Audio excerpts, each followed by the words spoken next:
Naging malinaw sa akin ang karapatan ko bilang mamimili. Napalitan ng defective product na nabili ko. Nag-email ako ng complaint at sinagot agad ako ng DTI. Tandaan, kapag ang nabiling produkto ay depektibo, maaaring sumangguni sa customer service ng store o sa tamang ahensya ng gobyerno.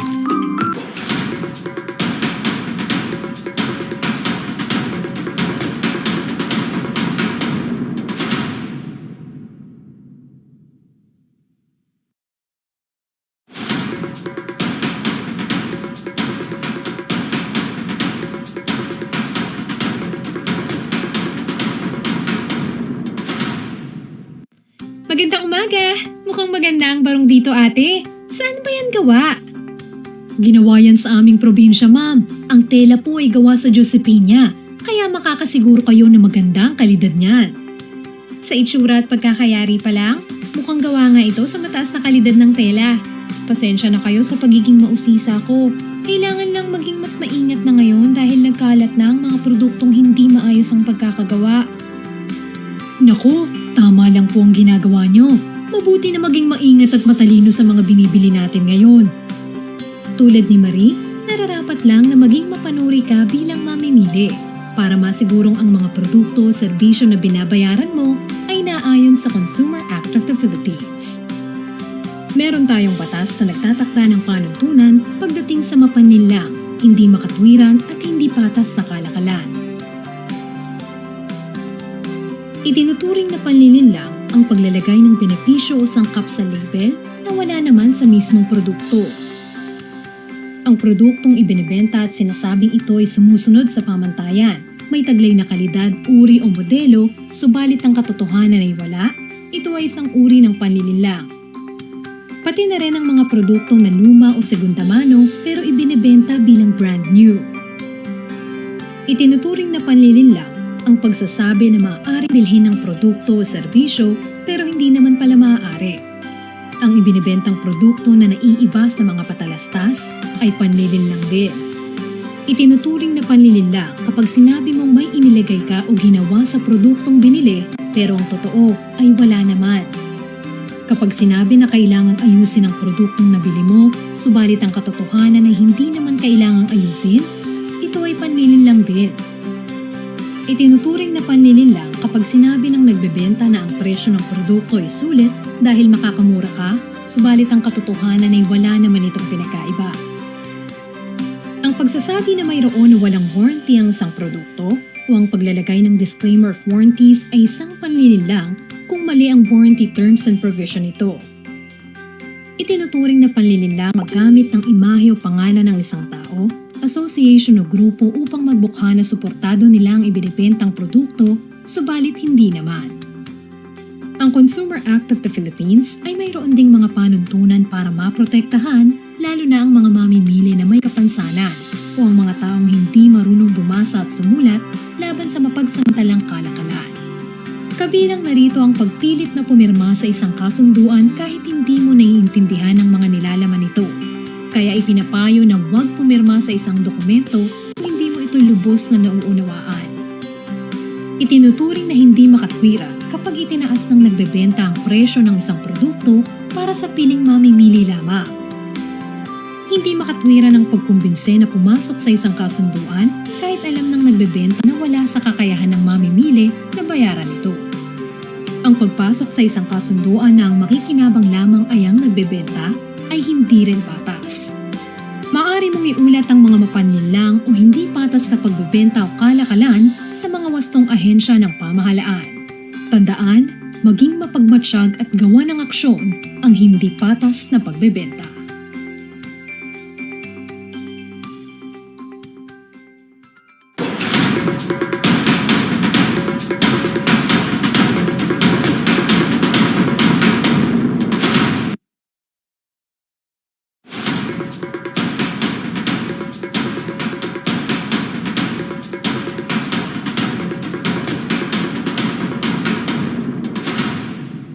Kapag bumibili, hinahanap mo ba ang PS Mark o ICC sticker?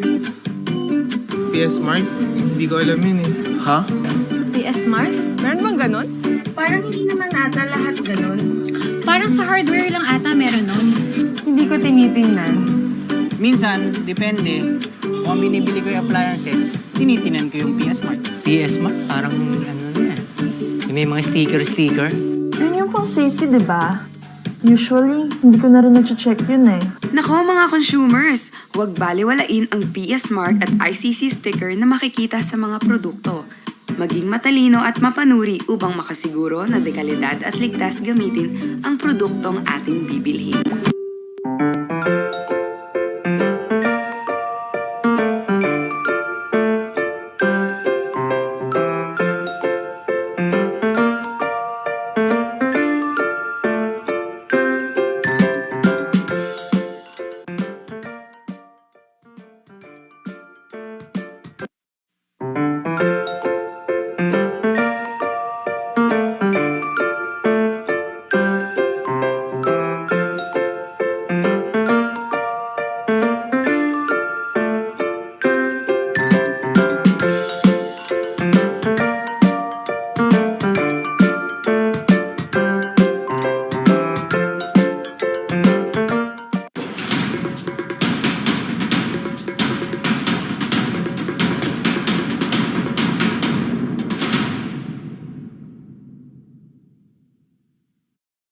Ang dali na talaga mag-shopping, no?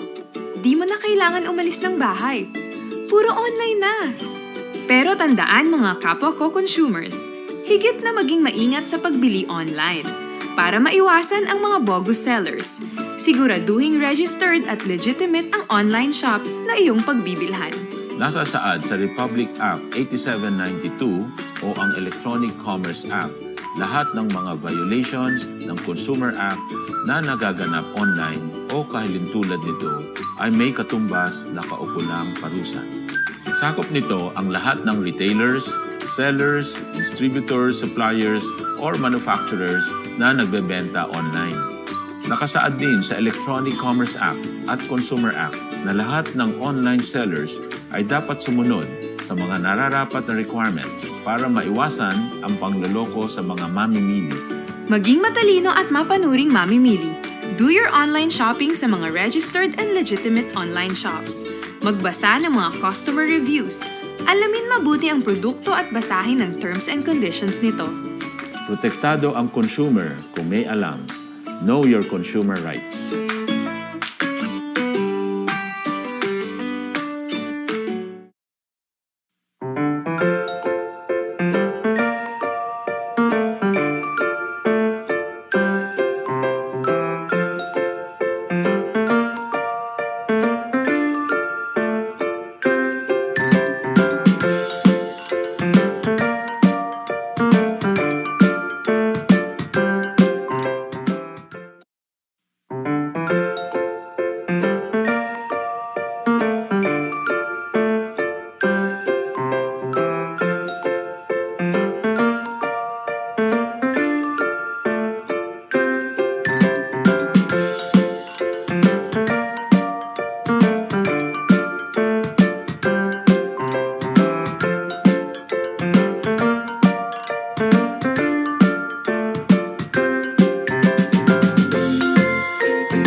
I'm sure you've heard how Grammarly improves your writing, but let me tell you how Grammarly Business helped my company.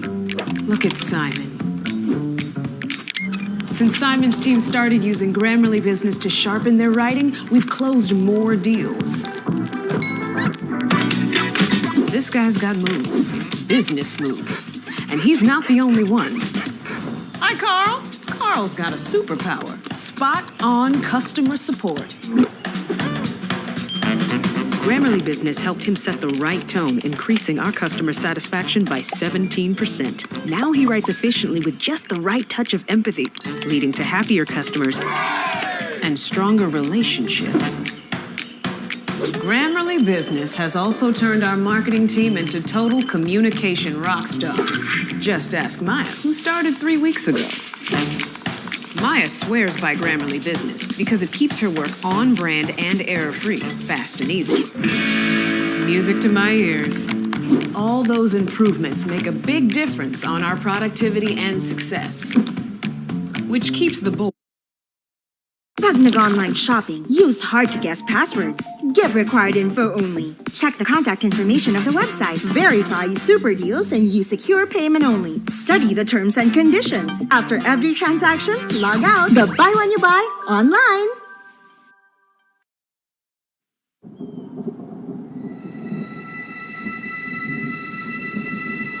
Ako si Kalikasan, ang inang kalikasan.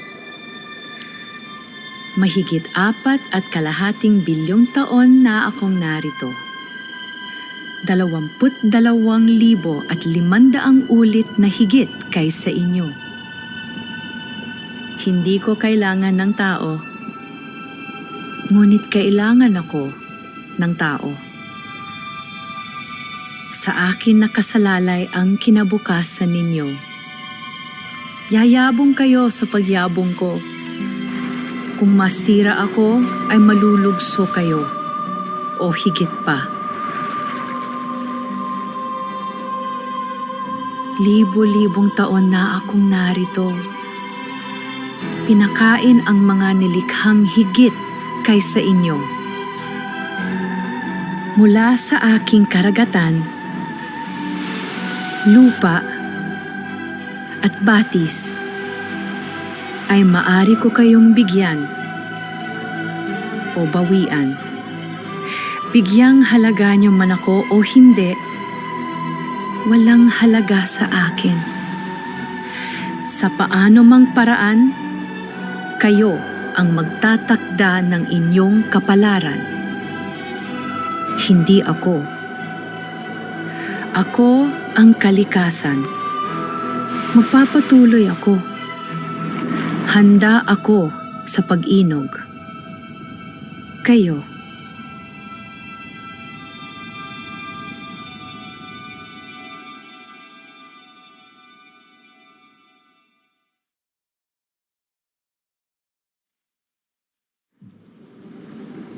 Ako ang karagatan. Ako ay tubig. Ako ang kalakhang bahagi ng daigdig. Binigyang hugis ko ito. Bawat batis, bawat ulap, bawat patak ng ulan. Bumabalik lahat ng ito sa akin. Sa iba't ibang paraan, kailangan ako ng lahat ng nilikha. Ako ang pinagmulan nang dahil sa akin ay gumapang ang buhay papalabas. Ang tao, hindi kayo kaiba. Wala akong utang sa inyo. Nagbibigay ako, kinukuha ninyo, ngunit maaari ko itong bawiin. Ganoon na yon noon pa. Hindi inyo ang daigdig. Hindi noon, hindi kailanman. Ngunit inaangkin ninyong mga tao ang higit sa dapat. Nilalaso niyo ako at inaasahang busugin ko kayo. Hindi ganun yun. Kung nais ninyo na mabuhay sa akin at mula sa akin, makinig kayong mabuti. Minsan ko lang to sasabihin. Kung hindi magiging malusog ang kalikasan, hindi mabubuhay ang tao. Ako ang karagatan. Minsan ko nang nilunod ang buong mundo at maaari ko itong lunurin muli. Yun lang.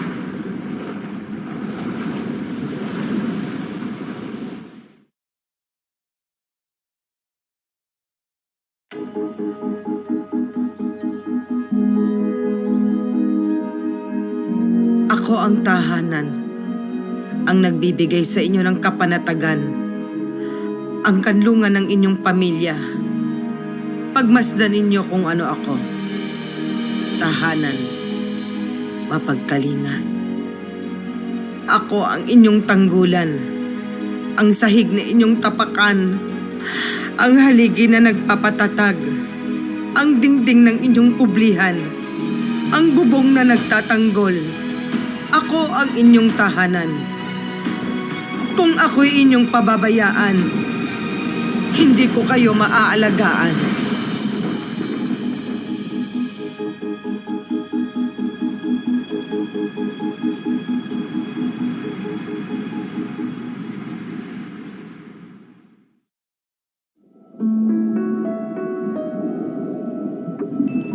Ako ang bahura, ang coral reef. Marami ang nag-aakala na bato lamang ako. Ngunit ako ang pinakamalaking buhay na nilalang sa mundo. Subalit gaano ito katagal? Lumaki ako sa loob ng 250 milyong taon. Ngunit dumating ang tao. At ngayon, 20% na ang nawala sa akin.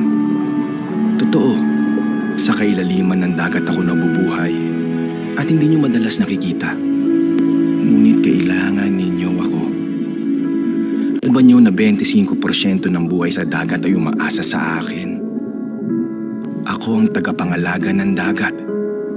Ang nagpapakain sa mumunting isda at kanlungan nila laban sa malalaki. At sino ang kumakain ng malalaking isda? Hulaan nyo. Tama. Kayo. Sa akin nagmumula ang protina ng mundo. Ngunit hinayaan ninyong uminit ang karagatan. At hindi na ako maaaring mamuhay dito. Kapag dumating ang bagyo at tsunami, ako ang nagsasanggalang sa inyo. Ngunit winawasak ninyo ako ng dinamita at nilalaso ng cyanide. May sasabihin ako sa inyo. Huwag ninyo akong patayin.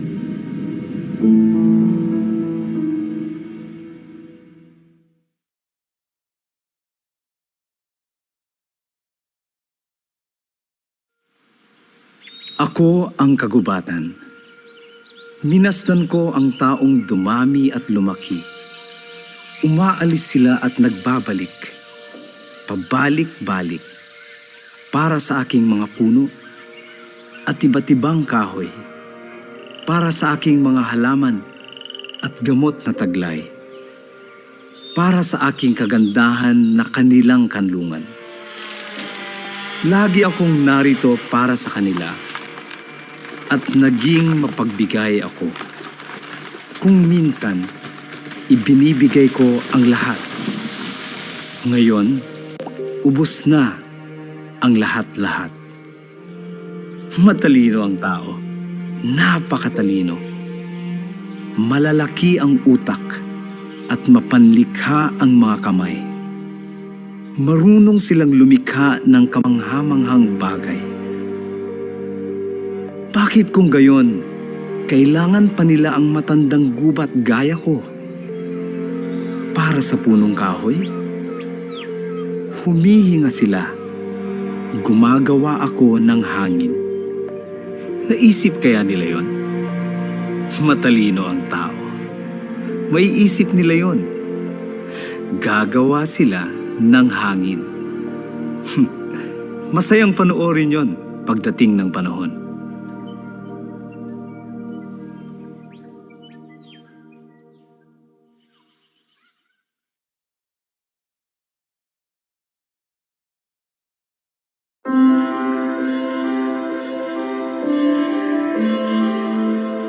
Aangat tayo muli.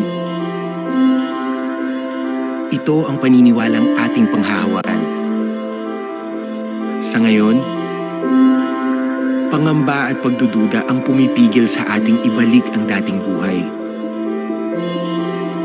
Pero aangat tayo muli. Dahil may isang bagay na hindi kayang kunin ng COVID sa atin.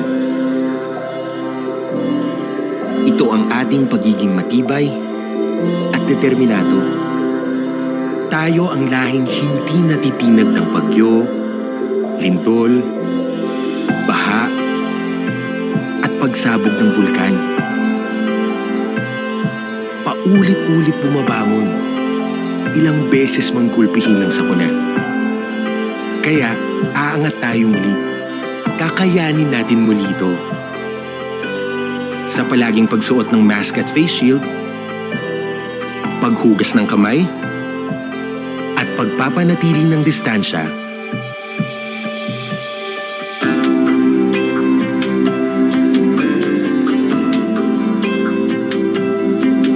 hindi mo lang inaalagaan ang iyong sarili. Kung hindi, pati na rin ang mga nakapaligid sa'yo. Sundan natin ang mga ito at magkasamang salubungin ang sikat ng araw.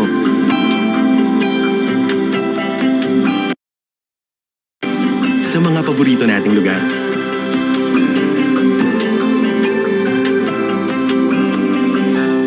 Walang kasiguraduhan ang mga darating na araw. Ang sigurado lang ay kapag isinapuso natin ang pag-iingat, aangat tayo muli. Ingat-angat tayong lahat.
Happy Tuesday po to all our participants, sa mga nakatutok po sa atin dito sa Zoom, and to everyone joining us live via DTI Consumer Care Facebook and DTI Philippines YouTube. Magandang umaga po sa inyong lahat. You can still invite your friends po and colleagues to join this webinar. Muli pong nagbabalik ang paborito ninyong webinar series tuwing Martes, ang DTI Consumer Care Webinar Series. Para po sa ating bagong participants, ang programa pong ito ay inilunsad ng DTI Consumer Policy and Advocacy Bureau upang makapagbigay ng kaalaman tungkol sa mga napapanahong topics na makakatulong sa atin para tayo ay maging wais, mapanuri at malayang mamimili. Ako po si Mean De Leon from the Consumer Policy and Advocacy Bureau, and I will be your moderator for today's webinar. Para sa ating 159th webinar session ngayong umaga, tatalakayan po natin ang consumer protection and security policies of e-payment platforms. Pero bago tayo magsimula, we would like to give some reminders. Unang-una, ang ating webinar session po ay recorded. By continuing your participation in the meeting, you're also consenting that you may be recorded. We are encouraging you po to stay at samahan nyo kami hanggang matapos at sabay-sabay tayong matuto sa topic natin ngayong umaga. Ang mga sumusunod na reminders po ay para masiguro na smooth ang ating webinar session. Pakipalitan po ang format ng inyong pangalan, Maaaring consumer, space, full name, o di po kaya ay pangalan ng company, then your complete name. Kung masyadong mahaba naman po ang pangalan ng company, kahit acronym na lamang po ang gamitin. Please turn off your mic and video during the webinar session unless you are requested by the moderator to speak. Para sa mga magtatanong, we are encouraging everyone po to click the raise hand button to directly address the speakers during the question and answer portion. Or you may send po your questions through the chat box. At panghuli naman po, para sa mga naka-touch screen device, please avoid drawing or making annotations on the screen para hindi po ma-distract ang ating speakers at iba pang participants.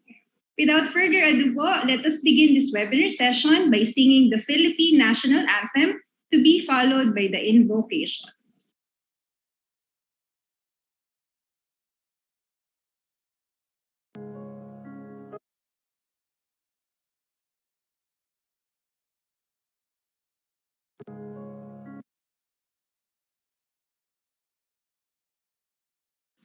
Mga kababayan, ang pambansang awit ng Pilipinas. Kayang magiliw, elas ang sinangalan, alam ng puso, sa dikit mo'y buhay. Lupang hinirang, tuyag ka ng magiting, sa mandulupin, di ka masisigil, sa nagatang tutok sa simoy at sa langit ng pagaw, ay hinagang tulad, awit sa pagkayang minamahal, ang isang ng matawad mo'y tagumpay na nag-iinit, ang bituin at araw niya kailan ang ay di magdidinig, luman ang araw ng walhagit pagsinta, buhay langit sa piling mo, ang hindi kaya na pagkay mga amin, at mamatay ng dahil sa'yo.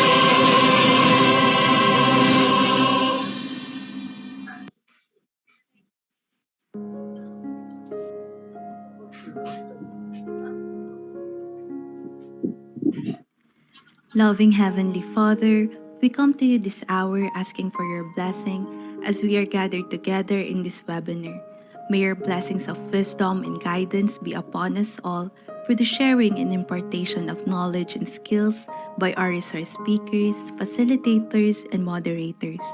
Bless also the participants so that they would be able to glean the information from this activity and share what we have learned in the spirit of your generosity.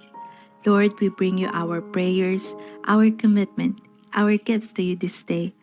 Let us who have a keen dedication and awareness of your creation have courage and conviction that we are able to contribute to the sustainability of the earth. Inspire us as we make choices so that we will recognize the impact our lives have on our environment and our human family around the globe. Pour out your blessings upon us today, Lord. May each of our actions reveal our awareness that we are partners with you in the creation and sustainability of this earth that you have given to us to appreciate and enjoy. We ask this in the name of your Son. Amen.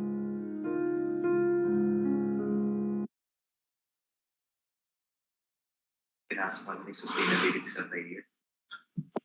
Good morning po ulit sa ating participants. Tulad po ng nabanggit kanina, ang topic po natin ngayong umaga ay ang Consumer Protection and Security Policies of E-Payment Platforms.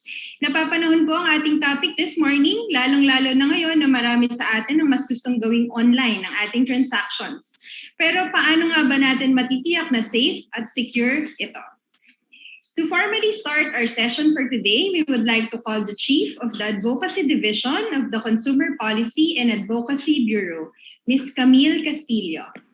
Good morning, ma'am. Good morning, ma'am. Good morning, everybody. Can you hear me? Yes, ma'am. All right. So, magandang umaga po sa ating lahat. And I am very happy once again because we've seen one another here in our Consumer Care webinar series. Thank you so much for joining us all the time. No? And I hope that you can also invite your family members, your friends, your colleagues from the office and schools, no? In our consumer care webinar series. Today is another very important topic for all of us as consumers.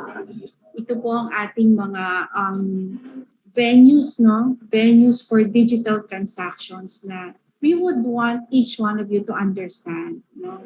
Alam ko po that many have taken this on having your PayMaya or your GCash subscriptions, no?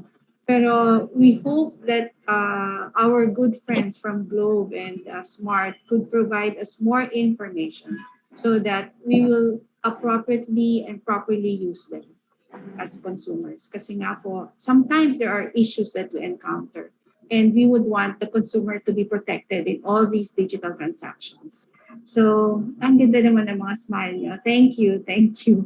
Nakita ko kayo nakasmile and I know that you're excited about the topic. In fact, I received a lot of feedback saying na, we're very timely at the same time. That's very interesting. No? It is. So thank you for Globe and Smart for accommodating and accepting our invitation. We hope that this will not be the first or the second or the third and the last. Sana po mas marami pang. We have several sessions now to conduct through you so that we can help a lot of consumers understand what they can do in terms of digital platforms and in terms of online shopping. So as consumers po, we need to be responsible. We need to be responsible in doing all our transactions, especially online. March 15 is very near. It's World Consumer Rights Day, and we are here at DTI who are always reminding everybody as consumers that we have our rights and responsibilities as well. So enjoy the session, Paul. We hope that you can stay with us until 12 p.m. You will be given the opportunity to clarify and inquire about your questions, about your comments regarding the programs that we will be listening to today. So maraming salamat po, and we hope that you'll be learning a lot and relearning a lot with us today. Good morning, everybody. Thank you po, Ms. Camille. Good morning po. Tulad po ng nabanggit ni Ms. Camille, we are very fortunate to have two capable speakers joining us this morning from PayMaya and GCash. After po ng presentation ng ating second speaker, we will then proceed po with the question and answer portion. Our first speaker po is the current account manager for public sector of GCash. He has been in the financial industry since 2012 with experiences in securities operations, loans, and sales. He has been with GCash since 2018 as part of the enterprise team and has handled the manpower industry, nationwide sales, and is now the current account manager for national government agencies. Let us all welcome Mr. Team Gatmaitan. The floor is now yours, po, Sir Team. Hello, good morning. Is my video clear? Okay naman. Yes, sir. Yeah, so thank you for the introduction, Mian, and thank you, Ms. Camille, for inviting me and GCash to be part of this webinar series. So let me just share my screen po. Just hold on a bit.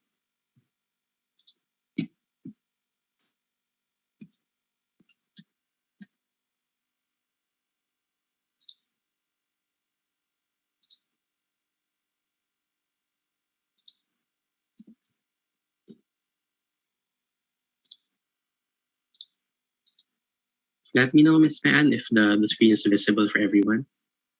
Yes, sir, it is na po. All right. So good morning, everyone.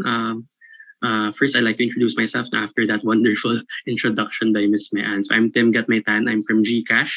I handle the public sector, specifically the national government agencies. And thanks again for Ms. Camille and the CPAB team for inviting me in this webinar series. So for today, we'll be discussing what is GCash, what you can do with GCash, a little bit of updates on what we've been doing as part of our service to our fellow Filipinos, and as well as how to protect yourselves in using our platforms.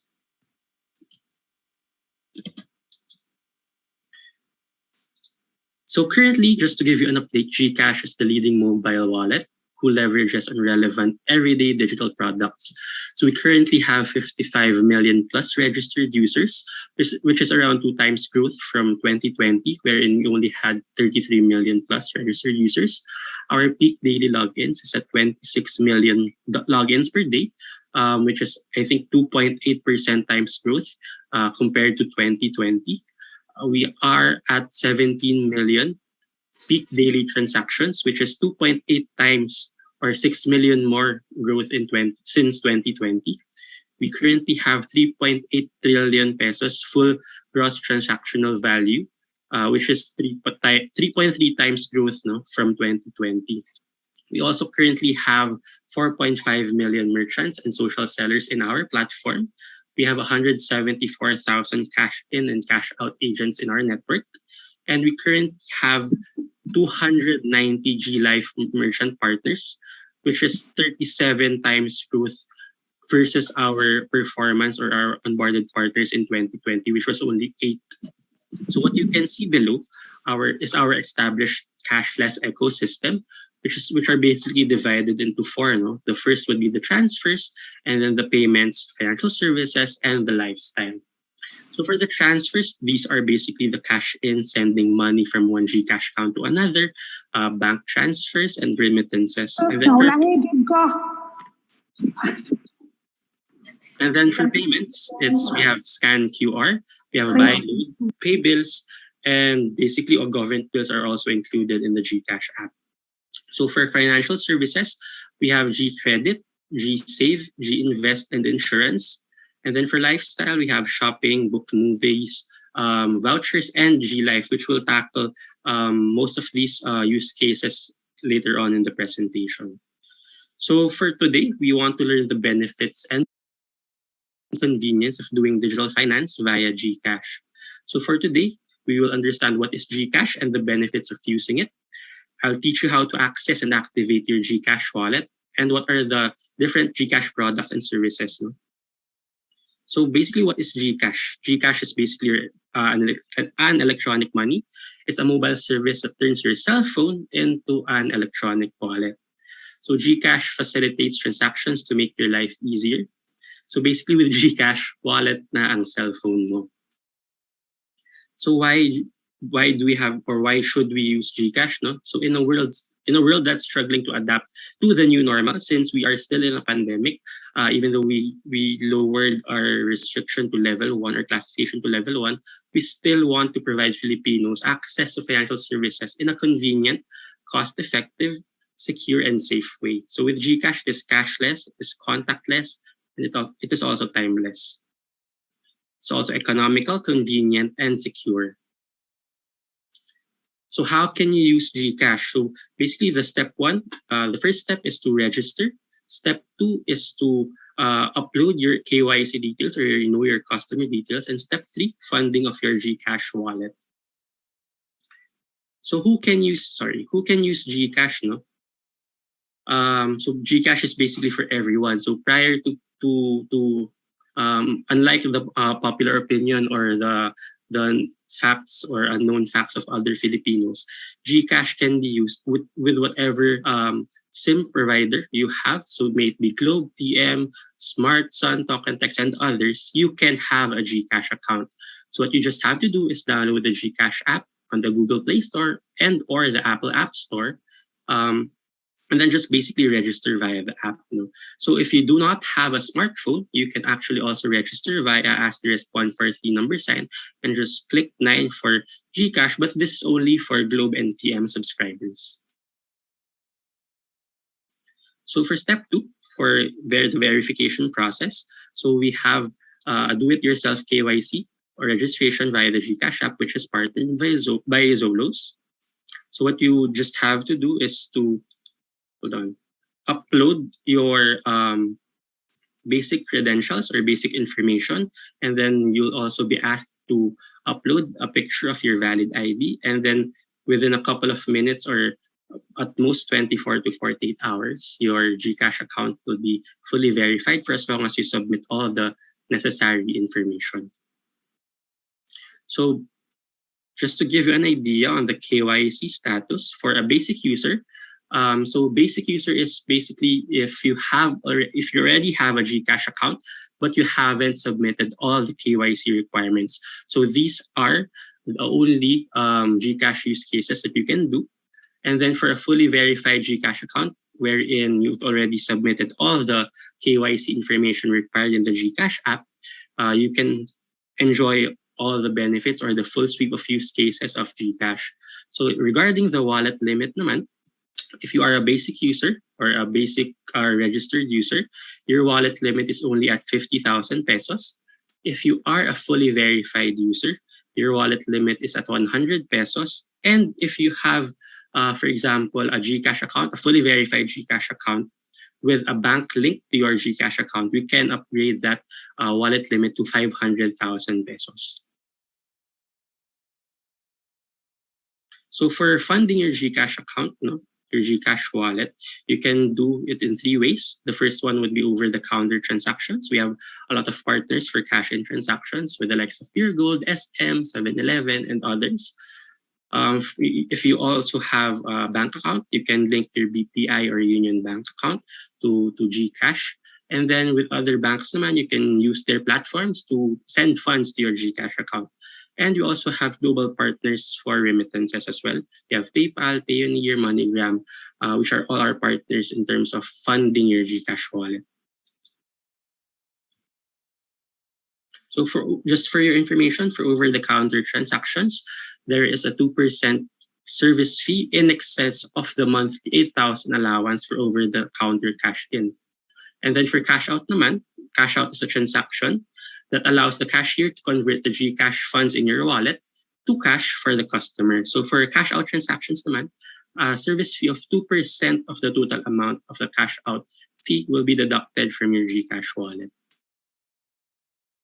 So these are technically the different use cases of GCash. I've mentioned these earlier, but we'll be focusing more into this in the next few slides. So GCash Buy Load. So you can stay connected even while at home to check in on your loved ones. So in GCash, you have that buy load capability wherein you can buy a load for Globe, TM Smart, and all our other different telco providers or partners. You also can purchase gaming credits, and you can also purchase credit or yung load for your cable TV po. So for pay bills, you can settle bills from the comfort of your homes and avoid unnecessary late payment fees and disconnections.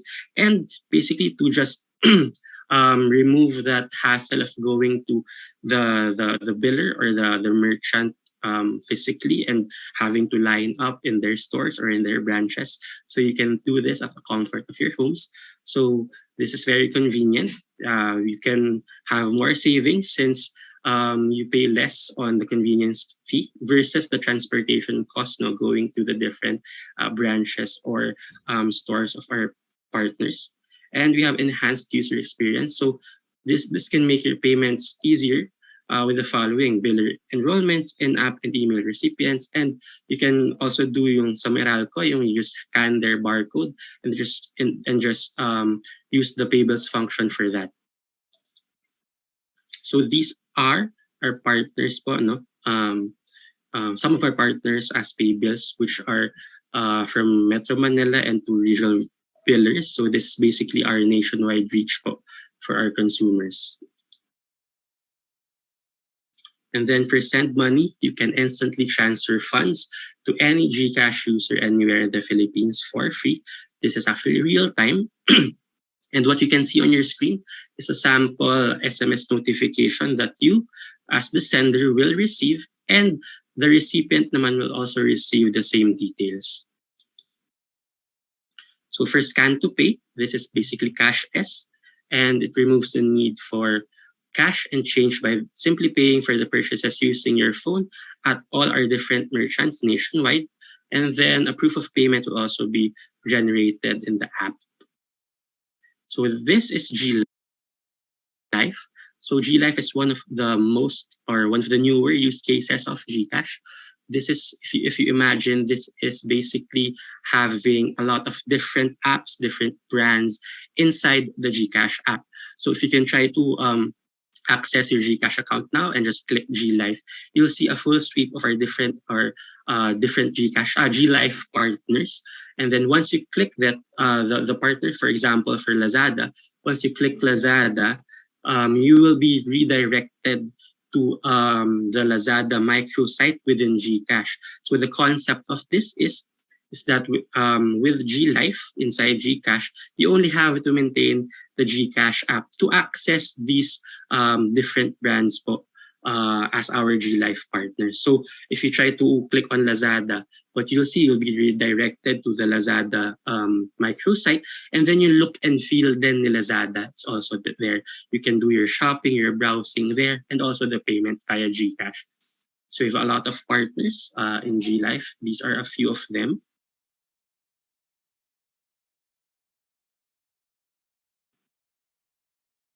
So for the financial services naman, we have GCash Insure or GInsure, wherein we provide a secure future for you and your family. So we basically partnered with Singlife, our GInsure partner. So in our partnership with Singlife, we offer medical coverage for dengue and COVID-19 for as low as 300 pesos per year. And you can access this via mobile to provide fuss-free protection that is easy to purchase, manage, and made much more affordable po. No? So G-Credit naman is a revolving credit that we extend to our GCash user base that allows you to purchase and to pay bills even at zero balance inside your GCash account. No? So our credit system for this, or our scoring system for this, is G-Score.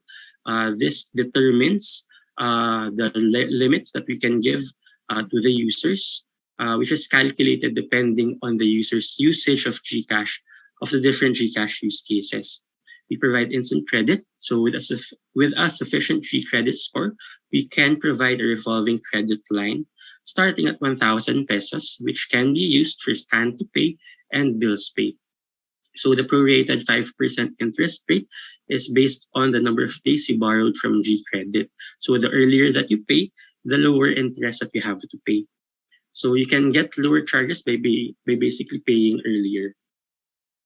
So for GCash bank transfer naman, you can send money to any bank account with a minimum fee, with no cutoff. You can do this anytime and anywhere. We have a minimal charge for this, which is at 15 pesos for each transfer. And this is also convenient since transactions will be facilitated real-time with no cutoffs to 40 plus banks and e-wallets in the Philippines. For GSave naman, so we want you to put your savings in a safe and secure place where it earns. So we partnered with CIMB Bank for this. This is basically safe since it is the leading ASEAN bank and insured by PDIC up to 500,000. Our interest rate for this is at 2.6% per annum, which is one of the highest rates in any bank in the Philippines. And it is actually also mobile since you can quickly deposit and withdraw via your mobile phone. So just comparing it with the traditional platforms yung banks natin, wherein their interest rate is at 0.75% per annum versus the 2.6% per annum in GCash via GSave. And also we have in our partnership with CIMB, we have promos wherein CIMB Bank increases the interest rate per annum up to 4% depending on the current promo that they currently have. So for G-Invest naman, you can invest money, which basically allows you to access investment funds offered by our different investment product providers. So you can invest easily with your mobile phone, which is powered by Seedbox Philippines and Atram. You can monitor and track your investments anytime, and you can also redeem your investments whenever you want. So this is our way of introducing investments to all Filipinos in different walks of life, since you can start investing for as low as 50 pesos for local stocks. And then for investments naman for foreign investments, you can start investing for as low as 1,000 pesos for you to start investing with companies like Apple, Google, Facebook, and the rest. So just to share with you the GCash Pera outlet. No? So this is where we've actually onboarded, I think, around 160,000 GCash Pera outlets, or yung mga sari-sari stores that you see in your neighborhoods, which can facilitate GCash transactions. So we want to make Filipinos' everyday lives better. So in our GCash Pera outlets, our partner sari-sari stores can earn up to 10,000 or more than 10,000 per month. No registration fee. You just have to scan the QR and download the app. So in the GCash app naman, if you scan through the different use cases, you can see the icon for GCash Pera outlet for you to start, or basically start your registration to be a partner or a sari-sari store or a Pera outlet partner of GCash. So with that, they can do a cash in. So you can put funds in the GCash wallet of the customer as the sari-sari store owner. You can also do cash outs, no, yung pag-withdraw ng GCash balance ni customer. You can also claim padala for as low as 5 pesos. They can also facilitate pay bills. So basically, the sari-sari store can be a localized version of a bayad center in your community.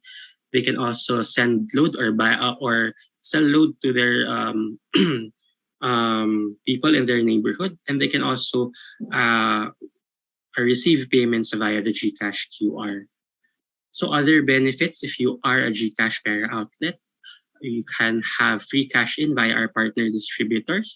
We will provide merchandising materials for the sari-sari stores. We increase your wallet size up to 500 pesos. We have higher transaction limits, and we have a logbook for you to be able to see real-time your transactions, and you receive also bonuses from GCash. So for further exploring of the GCash Pera outlets, you can actually just click on the GCash Pera outlet icon in the GCash app to start your registration, and then you also have instructional videos as well inside that capability as well. So these are samples of our existing GCash Pera outlets and the merchandising that we provide. So with GCash Pera outlets, you can have, or pwede ka magkaroon ng karagdagang kita at mag-apply at maging GCash, at you can basically apply at maging Pera outlet sa inyong community or in your village or in whatever scope of your sari-sari store po. So now we have to tackle the tips to prevent unauthorized transactions in your GCash account. So number one, the basic rule in digital finance or even in the traditional finance po, no? So you should keep your PIN or password secure. So number one rule is never, never, never to share your PIN with anyone, including siguro your family members or your friends or your best friend or yung kapitbahay po ninyo. Wag na wag po ninyo i-share ang inyong GCash MPIN with anyone. And just a reminder, GCash will never ask for your PIN po. So do not disclose po if someone reaches out to you claiming that they're from GCash and then biglang tinanong nila sa inyo kung ano yung GCash PIN ninyo. Red flag na po talaga yon na dapat hindi nyo ibigay yung PIN nyo kasi in GCash or in other financial institutions as well, we will never ask for your PIN po. And then another tip is to monitor your transactions po, no? So take time to review your statement details regularly and be on a lookout po for unauthorized transactions.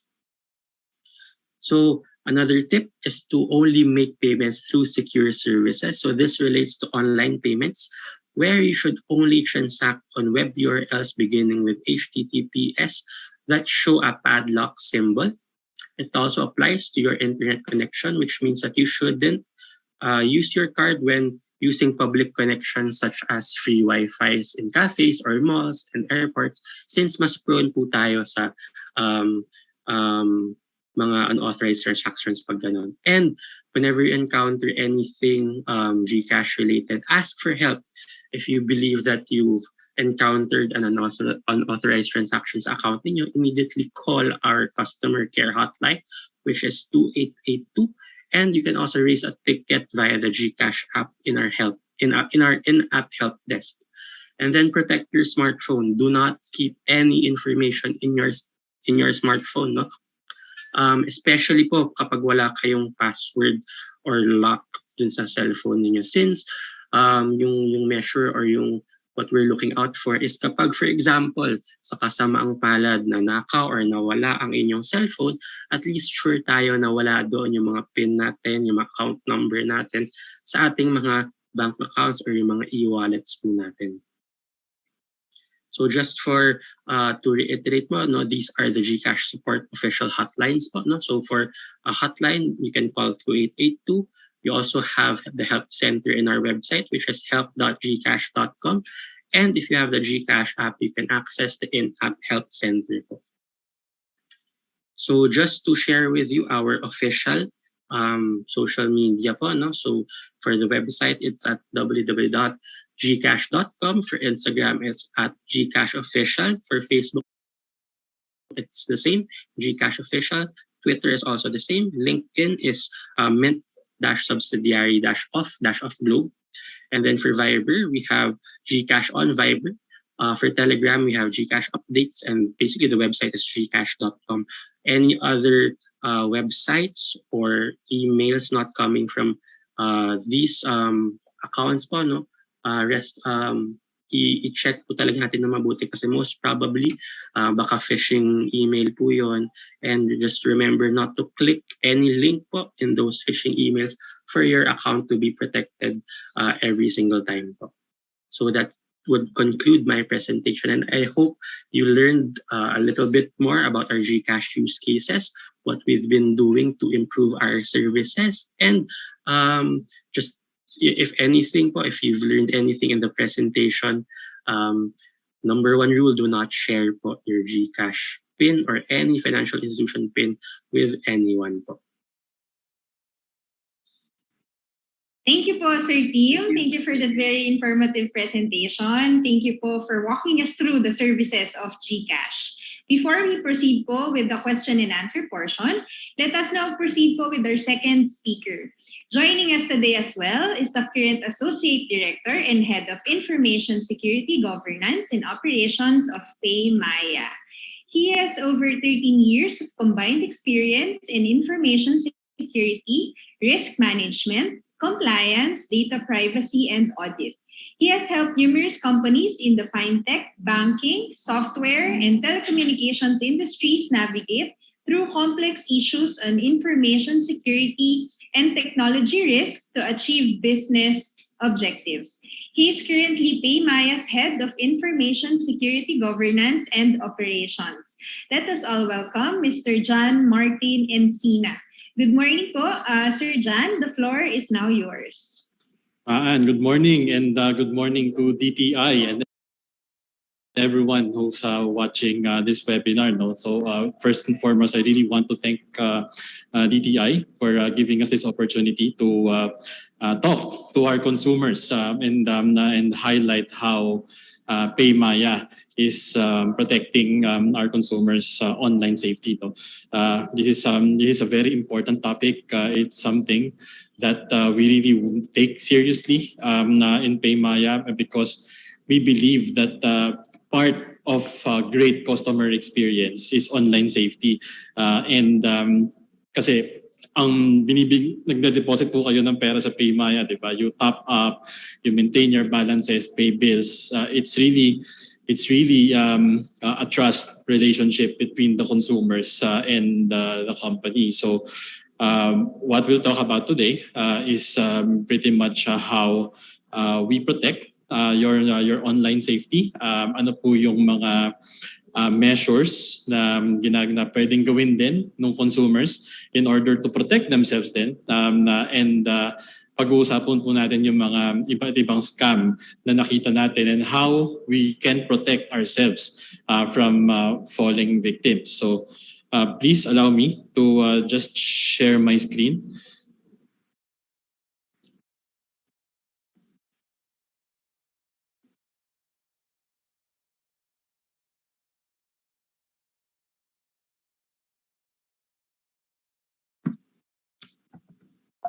Okay.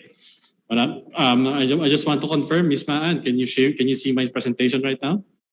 Yes, sir. Okay, salamat po.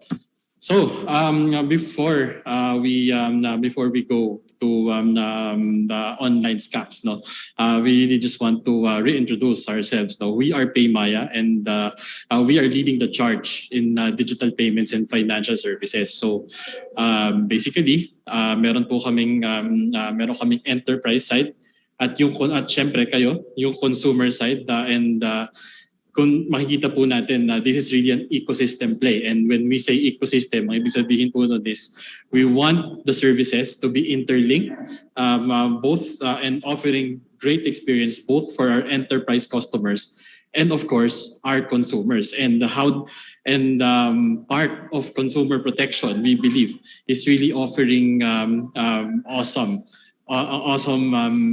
digital financial services to every one of our customers. And in fact, right now we are the largest payments processor for key industries. So more than approximately 430,000 points of acceptance nationwide. We have on the consumer side, we actually have 44 million registered customers across our platforms, and meron din po kaming agent network. Ito po yung dati nating smart padala, with more than 63,000 members of that agent network, and we want to make sure na pag nagpadala po kayo is available yan nationwide. So we're really covering 92% of the country. Moving forward, very, very exciting times for Paymaya is that we are actually one of the 6 who was given the digital bank license by the BSP. We're the only digitally native neobank, no, with already an existing customer base. And sabi ko nga po kanina, an ecosystem that we can leverage to even improve the customer experience.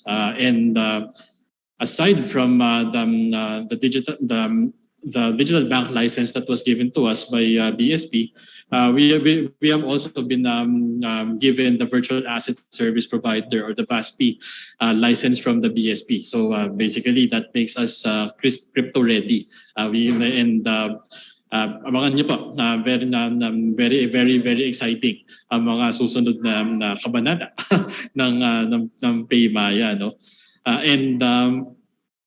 Siguro alam po natin, no, na when COVID hit, there was really a massive shift in the mindset of our customers, because obviously you cannot go to physical stores, no? So wala kang choice. You really have to go digital, and it's not just really in the Philippines. So there's really a big shift on going digital globally, no? Disclaimer lang po, these numbers are not from Paymaya themselves. Nag-extend pa po kami ng research namin. We really looked at international data, global data, to understand where we are right now. So meron po, kung alam niyo po yung ibig sabihin ng FOMO, or yung fear of missing out, meron po dalawang klaseng FOMO, the good FOMO and the bad FOMO. So doon muna tayo sa good, which is really the digital adaptation of our consumers, which means that 146% increase in P2P payments, yung nagpapadala po ng pera from consumer to consumer.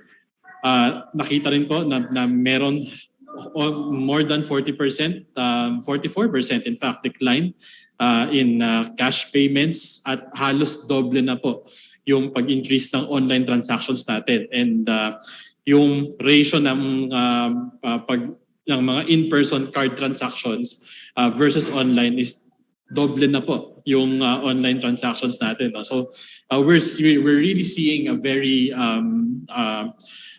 significant growth in the cashless society, and we are very much excited that we are actually operating in this sector and serving you, our customers. But also, unfortunately, kung nasaan yung pera, sumusunod naman po yung mga scammer, no? These are statistics comparing 2020 and 2021. So this is actually already the that's during the pandemic already. And we have seen that there's actually a 23% increase in online fraud attempts, card not present. Ito po yung mga na-compromise ang kanilang mga credit card details while doing online payments. Nakita rin po natin that there's a 20% increase sa account takeover. So mamaya po may slide tayo dyan. We'll talk about account takeovers in more detail later. And we have also seen that based on a survey actually, 48% of online transactions have been either targeted by fraud or talaga they really became real victims. So quite alarming, right? Now and in the next slide, so we're going to talk about the top two scams that we always see, and we're very concerned about consumers. So let me go to the first really scam story, which is account takeover. No? What's ano po ba account takeover? So account takeover is when your account is nagkaroon ng unauthorized access. Nagkaroon ng unauthorized access dun sa account mo, no?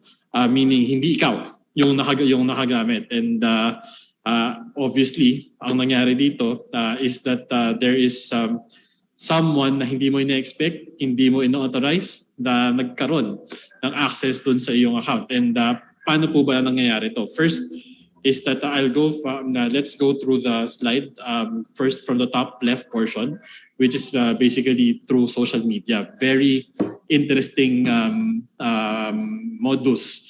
So what they do, what those scammers do though, they create a social media account that will look like the legitimate page. So if you're going in the context of PayMaya, what happens is that they will actually create pages, use our logo inappropriately, try to imitate our posts even, and what they'll do is that they will actually chat our consumers asking them that, hey, there's something wrong with your account. You need to log into this page, and or kahit nga hindi login it outright. During the Facebook, during the social media chat, they will actually ask for your username, your password, and then when the OTP comes, they will also ask for the OTP. Sometimes if you are if you're very concerned that something really happened, di ba? Madali kang may mga madaling dito and hindi na i-check kung legitimate ba yung account, no? So that's very prevalent, and yan talaga yung madalas na ginagamit ng mga scammer natin para makakuha ng mga usernames, passwords, and OTPs, no? Another na medyo sikat din recently is actually through phone calls, or in the security world, no? It's something that we call phishing, which means that someone pretending to be customer support representative calling our consumers saying that, hey, your account will be suspended if you don't update your details, or your account has been compromised. We need to check your transactions if they're all legitimate. So and or pwede rin some will pretend saying that you have actually won free PayMaya credits, and you should log into your account. So I can claim that for you. Just give me your phone number, your password, and your OTP, and ako nang bahala. I'll process everything for you. People do that, no? And some of the classic attack methods din, yung sa nasa lower left, which is via email, which is basically the traditional phishing attack. So what happens there is that someone emails you, ganun din, no? Saying that you either won a huge prize money and you need to claim it, or there are problems with your account. Same thing din naman with SMS. That ang difference lang siguro with SMS is that most of the time these kinds, itong mga SMS na to is merong link na pinapaklik dun sa consumer. And then, ang mangyayari is hihingin dun sa link na yon, may website, hihingin yung phone number mo, yung password mo, and then yung OTP mo. And minsan, hinihingi din yung yung card kasi we also provide our customers with debit cards, PayMaya debit cards. So the personal the primary account number, the expiry, the CVV, yun pong tatlong numbers sa likod ng mga card, hinihingi din yun so that they can actually access your balance in your PayMaya accounts, no? That's how these are carried out. And in the next slide, we'll really just talk about what are they trying to get from you whenever they are trying to attack. No? So let's talk about the phone numbers first. No? What if they get your phone number? What's in it for you, right? What are the risks? Remember that, of course, your phone number acts as your username. So isang factor na po yun. No? Parang once they already have your confirmed phone number, kaya na nila, alam na nila kung saang account sila susubukan mag-login. No? And also, that's why it's also very important, no, that we also practice a good cyber hygiene, if I can term it in that way. Meaning, alam niyo po yung mga nagte-text sa inyo na parang wala namang link, wala namang hinihinging information, hinihintay lang po nila mag-reply ka. Bakit po? Kasi gusto nilang ma-verify kung yung phone number na tinext nila is active, no? So and that's already the first piece of information na makukuha sa iyo. And if you think about it, if they already have your phone number, what can they do? They can actually try to start stalking you, which means that they can look you up in messaging apps, social media, to see if there will be accounts that will have a match doon po sa phone number na nakuha nila. So yung phone number po natin, iniingatan din natin, no? Hindi lang yung password. And because that can be used to further target you for smishing, for phishing, social media and all. Because sometimes for the very sophisticated attackers, what they do is that they already know a lot of information from you without you knowing it and without them contacting you. So once they contact you, that's already the end. Execution na po yun. Madali na po tayo mapapaniwala kasi parang ang daming alam na ng tao sa atin. So mas magtitiwala po yung mga tao and mas madali i-carry out yung scam, no? Of course, the password, that's already the first authentication factor. So kung naririnig niyo po yung two-factor authentication, multi-factor authentication, yan po yung una, the password most of the time, or the PIN in some cases, no? And ano po yung next, isa pang factor, which is OTP. Lagi pong combination yan, di ba? The password and the OTP.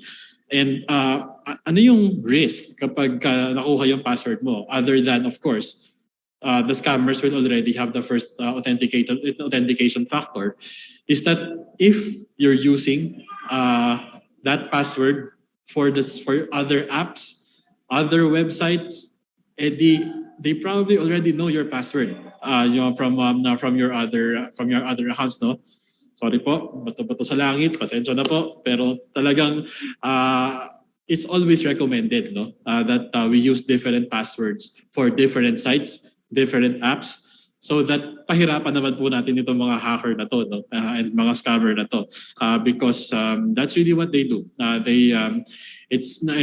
Most hackers, if you've been watching videos, no, you'll see them they are always portrayed as people who are sitting in dark rooms, hoodies, madilim, doing code in their computers, but really, no, these are just your regular Juan de la Cruces.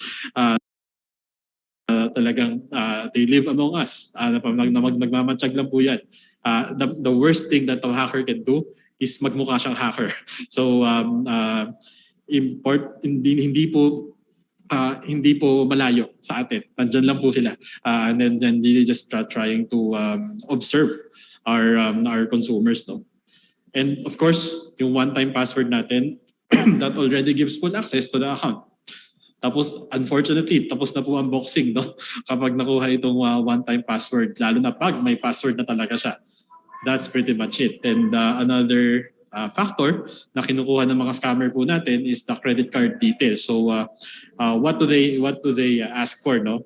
So vital factors is of course the card number, the expiry date and the CVV, or the three-digit number that's on the back of your credit card. So baka po may nagtatanong lang, kailangan ba yung name? Hindi po laging kailangan yung name para makapag-transact ng credit card. It's really these three that will be very important for a successful transaction to occur, no? And of course, if your name is compromised, what happens, no? There's this thing called identity theft naman, whereby someone can actually impersonate you and contact your friends that say, hey, I need money, na-aksidente ako, may kailangan tayong ayusin and all. So kung I'm sure narinig niyo na po dati, no? Parang ito talaga yung budol dati, budol nga. And ito online budol na to kapag ganyan yung nangyari. And that's why it's also important, no, that you protect your name and not just give it out freely. Another scam story, and I hope yung mga nanonood po ng webinar na to hindi pa na biktima ng mga fake sellers. Sino po ba mga fake sellers, no? What do we mean? Ito yung mga seller na bibili ka, manghihingi po ng bayad, pero hindi mag-ship. Or talagang literal na mawawala na lang to parang pula, no? So let's take a look at their anatomy. We want to profile how to spot a fake online seller, no? For most of the time, a fake online seller's account is actually newly created, meaning when whatever platform they are selling on, their accounts are pretty much new. Why? Because hindi po tumatagal ang account ng mga scammers sa mga online na shopping sites, because pinapatay po yan ng mga online shopping sites mismo, because you do not want, if you are the online platform, you do not want your platform to be known for having fake sellers on board, no? So one of the things that you can check is kailan ba na-create yung account na yan. And of course, classic is that fake sellers will tend to lower down the prices of their goods. Why? Because if you have a verified page versus a fake seller and the prices are the same, it's almost automatic consumer behavior that they will actually choose the verified one, di ba? Pareho lang naman pala yung presyo. Why will I go to others, right? Doon na tayo sa sagrado, doon tayo sa official. So what they do is that they lower the price and ito, di ba? Totoo yung sinasabi natin, di ba? If it's too good to be true, maybe it isn't. Maybe it isn't true at all, no? And sometimes, most of the time actually, fake sellers will actually ask for instant money. So yung payment method po nila is merong instant crediting dun sa funds nila, dun sa accounts nila, no? Because why do they do that? Because they don't want their funds frozen. They want to make sure that instantly, once the buyer sends money to their account, they can actually withdraw and cash out. So telltale signs din po yan, no? And of course, yung mga products na walang review or manufactured lang talaga yun, obvious na talagang medyo dinaya lang yung mga review. Another sign na baka fake online seller yung katransact nyo po. So ibig sabihin po nun, paano makikita yun? Para makita nyo po yung review parang sabay-sabay na pinost talagang ang iiksi lang po talaga nung time nung pagitan ng mga reviews, or parang talagang walang effort yung sinabing nice product, good product. May mga legit naman po talaga na gano'n, di ba? But coupled with other factors na nanghihingi ng down payment or instant crediting na pera, masyadong mababa yung prices. Accounts are newly created. So a mixture, if you have a mix of these risk factors sa isang seller, then magdududa ka, no? Bakit kaya ganon? Na parang everything is just too good to be true. Talagang nag-e-entice po ng bayad or ng buyers itong mga online sellers na to. And if you see, no, we've been talking about bad news, and we want to end on a good note, no. Scammers will have their ways. They will do anything to actually defraud people. But in Paymaya, what we really want to do is to we really want to partner with our consumers because we want our consumers to have the power to fight fraud. And nabanggit po kanina, fighting fraud tip number 1 is please just protect your OTPs. And when we mean do not share your OTPs, like meaning anyone. Wala pong exception yun. Anyone, kayo lang po ang dapat makabasa at makagamit ng inyong mga OTPs. At never, ever na manghihingi si Paymaya ng mga OTPs po sa mga consumers natin. No? And some other tips and tricks on how to protect the OTPs is that if you go to your phone, you go to settings and you look at app permissions. Look at those apps that will have access to, number 1, grab your notifications, and number 2, read your SMS. Because there are apps that do that for a reason, no? And you want to make sure that those apps na nagbabasa po ng notification at SMS ay alam niyo po, kilala niyo po siya and may tiwala tayo sa kanya. Why? Because why notifications, no? Because notifications, di ba po, pagka nag-send ng OTP through SMS, sabihin natin SMS yung ginamit, nandun po sa notification yung OTP mismo. So we want to make sure that no app in your phone grabs those banners, those notifications so that your OTP stays secure. And yun din, yung SMS din po mismo. We want to make sure na secure po yun at walang ibang may access nun, no? And if you're logging in to the Paymaya consumer app, make sure that you only enter your password only in the app, no? Hindi po yan ihingit sa iba. If you may be transacting online, pero pag there are some cases na kailangan mong mag-login. But if kailangan mong mag-key in ang password mo, but that you're already transacting, no? If you're just logging in, we will never ask for your password elsewhere. It will always be through the Paymaya consumer app. And speaking of login, if your phone is actually has biometrics, so for iOS users, no, Face ID. For Android users, I believe there's a fingerprint feature then.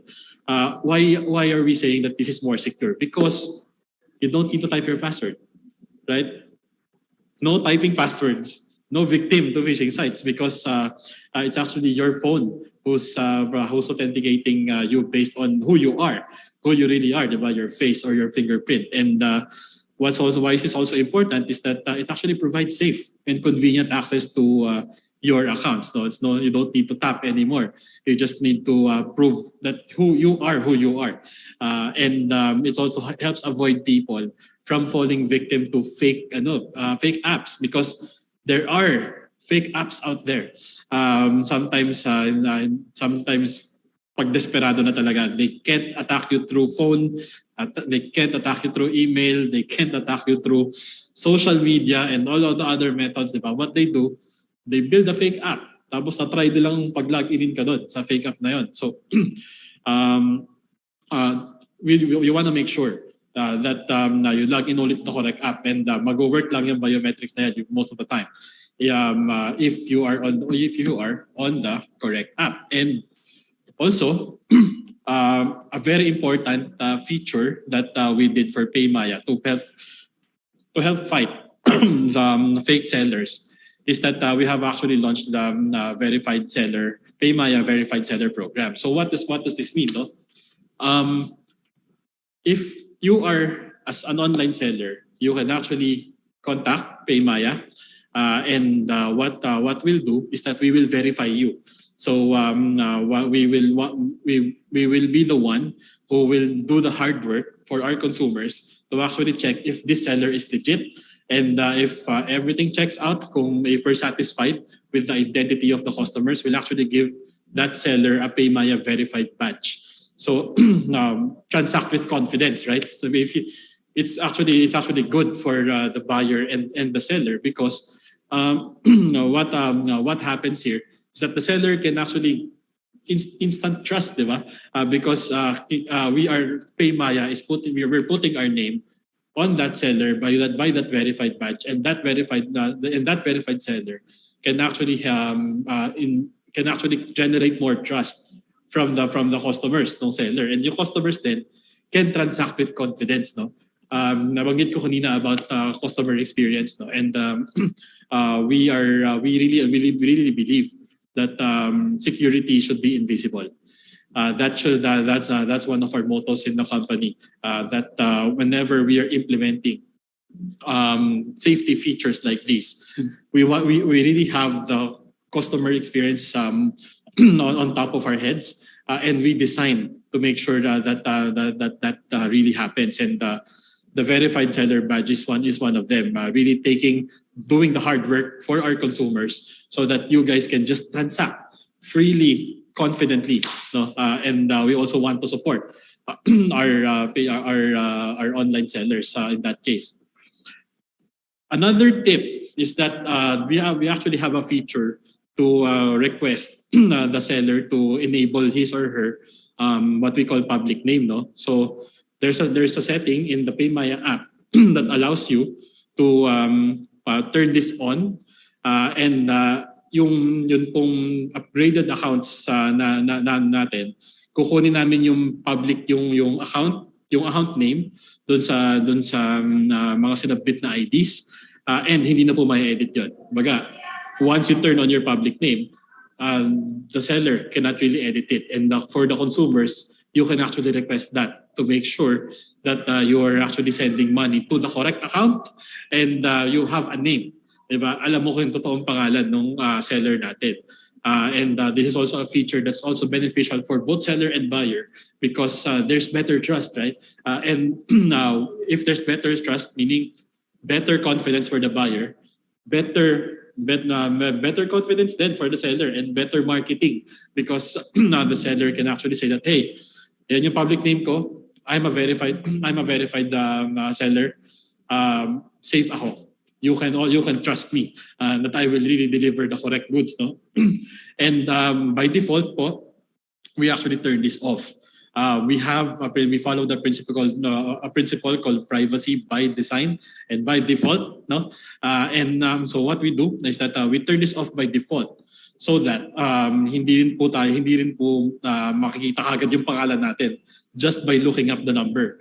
So later on po, for I hope you guys are in PayMaya, you can take a look at setting your public names, and you want to make sure, di ba, na tama din yung configuration nyo, and okay kayo doon sa kung nakaset yan na on or off. And of course, fighting fraud tip number 5 is really, we want to communicate only with PayMaya's verified social media channels, no? So very important, because that we look for that verified mark. So kung makita niyo po yung image dun sa kaliwa, no? There's a blue check on the 3, and on yung pangatlo po dyan, actually Twitter po yan, yung white check, no? So we please talk only to these accounts. Ang unang-una natin gagawin, even before we start talking, even before we send our first message, no, we look for that verified mark for social media. And again, as a reminder, we will really never ask for your password or OTP via social media or via any channel for that matter. And patapos na po ako. Just to summarize, no, we always have your back. PayMaya is very serious in making sure that we protect our customers, we protect online safety, we protect privacy, and these are just some of the things that we do. So unang-una po, our customer service team will always be available 24/7 through multiple channels, no?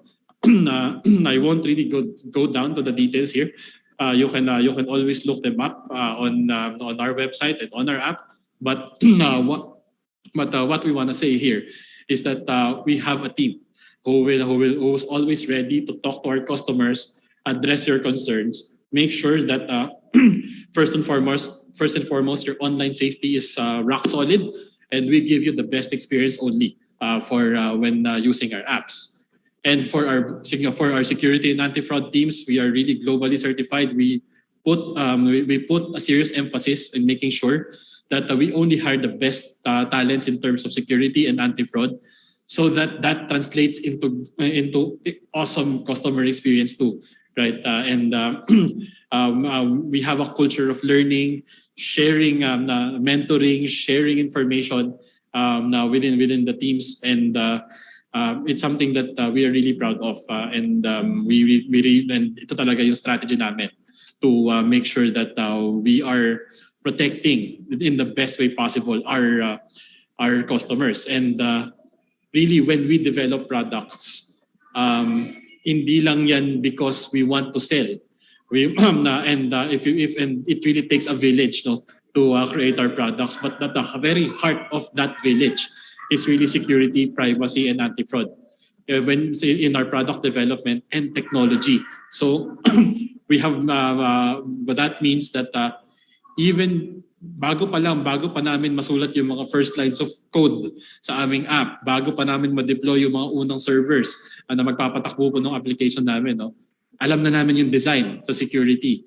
Nag-usap na kami with ng product, ng business, our senior management to actually align on how our safety feature should go whenever we are deploying products. And comes with that really is a significant investment in security and anti-fraud infrastructure, so that we take the hit, right? Because we an awesome for us really in order to deliver an awesome customer experience, it's got to be a team of teams. It's not just whenever you call the customer service team, it's really not just the customer service team that's working on your ticket, on your call. Anti-fraud will be there, security will be there, technology will be there, product will be there. Our senior management and our board will always be there to get your back. So really, it's a team play. It's a team play. Don't think that your tickets are just being handled by just our customer service team. There's a big, really huge support structure behind them, and we only have one goal, which is really to deliver the best possible experience to our customers and protect your online safety. And tapos na po ako actually, pero one last thing, we very important, very proud that we really take consumer protection to another level. And I'm happy to announce that actually the PayMaya Buyer Protect is now available. So ano po ito? Si Buyer Protect. So balik tayo ng saglit kay fake seller, no? Or hindi fake seller eh. Kahit legit pero na damage. We actually partner with an insurance company, and we will reimburse the cost of your purchase for up to 8,000 pesos per claim, or up to 16,000 pesos per year. If yan po yung mga nasa bullet points, no, if hindi dumating yung binorder nyo, may nawawalang item, may na damage, kapag dumating to nyo, basag na, or the online seller really doesn't offer replacement, hindi papalitan, hindi refund. So pagka nagka-problema po tayo ng ganyan, we actually cover you. And take note that our consumers, as long as you have an upgraded account, you are automatically covered. You don't need to apply for this service.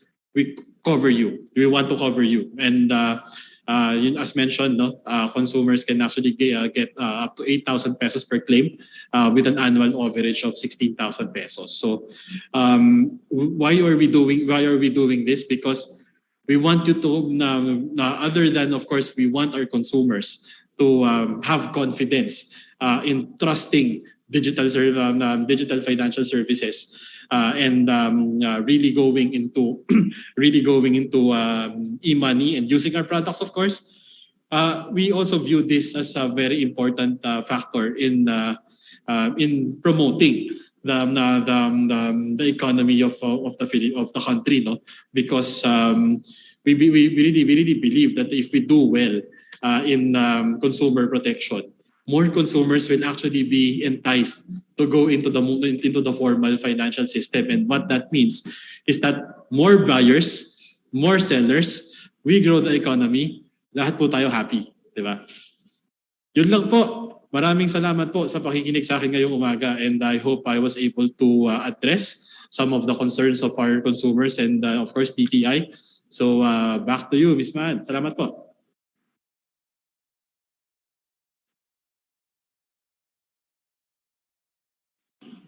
Thank you po, sir. Thank you for that very insightful presentation. Thank you po for walking us through the services and security measures and policies of PayMaya.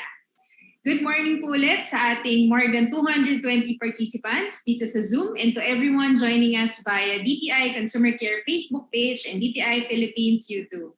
Let us now proceed po with our question and answer portion. Short reminder lang po sa ating participants to stay muted unless you are addressing the speakers and or moderator directly. Please be also informed po na makakapag-download po kayo ng copy ng presentation materials after you accomplish the client satisfaction form that will be posted in the chat box section. Para mas maging interactive ang ating question and answer portion, we encourage everyone po to click the raise hand button so we can call you to ask directly to our speakers. Please be informed po na mapaprioritize yung questions through the raise hand button. Pwede rin pong isend ang inyong question sa ating chat box. Wala po bang mag-raise hand? For the meantime po, let's proceed po with the questions sent to us. So for the first question po, this is addressed to both Sir Tim and Sir Jan. How do GCash and PayMaya secure data privacy of their users or clients? Siguro po mag-start muna tayo kay Sir Tim. Hello, good morning. So regarding the data privacy question. So whenever you try to open or create or register a GCash account, may data privacy na tayo doon, clause tayo in terms of that po. No? So we assure you that we do not share your information without your consent po. So I think that is basically the main goal of data privacy or the data privacy agreement po with the consumer and GCash. So yun po.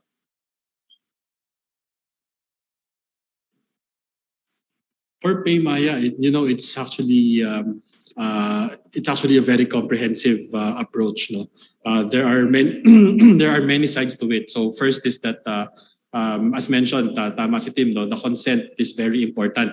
We will only use your data to the extent that our consumers have agreed to. Pangalawa is that we actually implement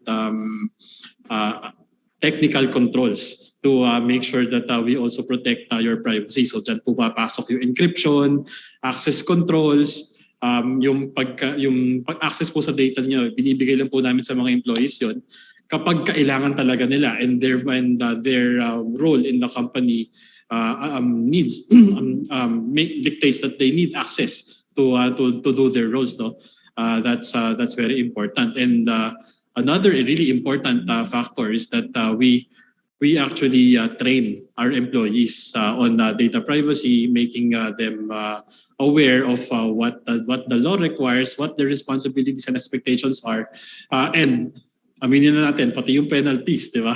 We are very open and we are transparent. Ito yung pwedeng mangyari sa atin if there will be privacy breaches. So it's really a very layered approach, no, and across many disciplines across the company. Thank you po, Sir Tim and Sir Jan. May nag-raise po ng hand si Sir Anthony Joaquin Cadiz. Sir Anthony, may question po ba tayo? Okay, yes. Good morning. Good morning po. Good morning, speakers again. Matanong lang po ako regarding how can you assure that the online payments, both GCash and PayMaya, are more reliable than when you will have a bank account? Thank you. To make the question clear po, tama po ba na ang question po natin ay paano kung mas reliable ba ang GCash and PayMaya sa ating traditional payment channels? Yun po ba yung tanong natin?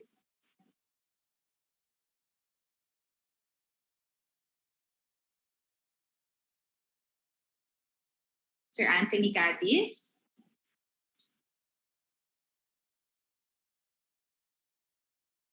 Sir?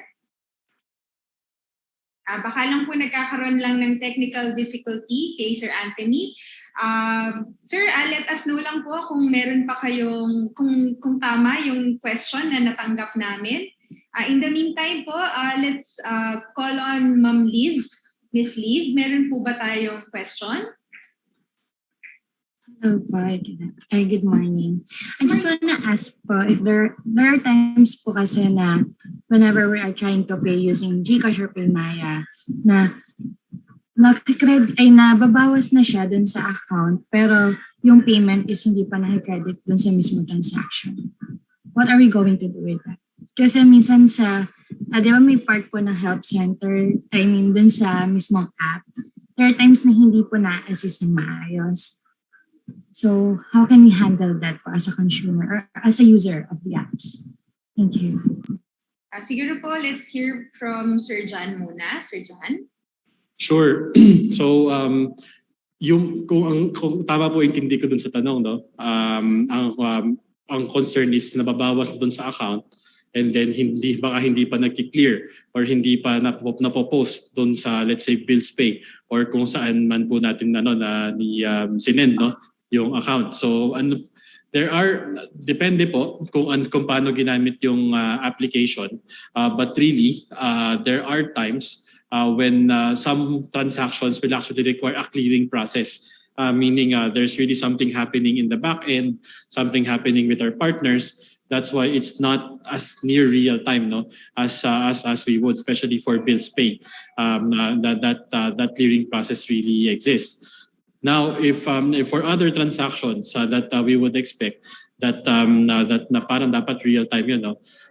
Definitely our customer service channels will always be open for that. And if there are issues in how the complaints were how the concern was handled, you can always leave a feedback po dun sa customer support po natin, and maybe I want to shed some light there. Paano po hinahandle yung mga feedback na yan is that that feedback actually goes all the way up to our senior management. They look at it, they find the root causes, and they see if there's something systemic that we need to solve so that we can offer better customer experience, no? So yun po mga comments na yun are very important for us to improve the services, and also very very very important so that we know how our consumers think and what's their opinion and how we can make the app better. So yun po. Thank you, Sir John. Sir Tim? Yeah, just to echo what Jan said, no? So yes, you can raise specifically to our support channels, and rest assured din naman that those are being handled. But if you aren't, kumbaga yung sabi nga ni Jan, if you aren't satisfied with how the ticket or the concern was handled, you can give feedback. Another for me, for GCash, for the GCash side, you can definitely call our hotline at 2882. Just to make sure if you want to follow up siguro na natatagalan kayo dun sa handling ng ticket ninyo, you can also do that. And just like with what Jan said, in terms of the different use cases kasi, so for example, yan, dumadaan nga siya sa processing time, for example, sa pay bills. Ngayon kapag real time naman yung transaction, yung mga send money natin to our loved ones or yung mga kan-transact natin, maybe one factor would be the connectivity. So baka sa'yo na-process na kasi ganda yung connectivity mo, tapos sa end naman ng recipient, baka nasa area siya na medyo mahina yung connectivity niya. So hindi pa agad nag-reflect. So just wait a couple of minutes siguro. And then pag wala pa din talaga, raise a ticket, or if you'd like, you can call 2882 our customer channel to raise your concerns. Sir, follow-up question lang po, Sir Tim and Sir John. Naibabalik po ba yung unauthorized withdrawal or yung mga hindi nakiklear na transaction, Sir John? Sure. So whenever there are unauthorized transactions, we have an entire team who does an investigation. No? We look at various factors that will give us an idea of what possibly transpired. No? So what we usually do is that we look yes, we do give our customers, of course, the benefit of the doubt. Pero what's very important is that we get the facts straight so that we can actually give the best course of action, no. We also work actually with law enforcement. We want to make sure that our consumers are also protected and available po yung mga channels na yun, no? For every time that there is an authorized transaction. So while I cannot say na 100% babalik natin yan, di ba? What I will say is that we talk to our customers. We really address their concerns. We find out what happens. We trigger an internal investigation team to make sure that we will decide based on the best available facts. And doon po tayo nagkakaroon ng conclusion kung ano po yung magiging handling natin doon, no? Thank you, Sir John. Sir Tim, would you like to add something po to what Sir John said? So just to echo again, no, since similar yung question and we are both BSP regulated naman, ganun din po. We conduct the investigations first after the incident is reported to us. We try to give back yung funds for as long as it is supported by the facts po, no, and reasonable talaga yung nangyari. And siguro number one rule lang din on our end, if we deem na parang giving the benefit of the doubt then to the complainant or yung tao nag-raise ng complaint, but we really have to make sure na hindi mo talaga share yung information, yung pin mo to someone else, for you to be covered kahit papaano po, no, do such unauthorized transactions. After that, once we are able to get the facts straight as well, do the investigations on our end. We also coordinate with the law enforcement as well kung tingin namin na kailangan ng additional layer of investigations. But definitely, we look into each incident. We have it investigated internally and also externally for the benefit of our consumers. Thank you, Sir Tim. We would like to call on po Sir Anthony Cadiz again. Sir, would you like to raise your question po? Yes, ma'am. Yes, ma'am. My question is,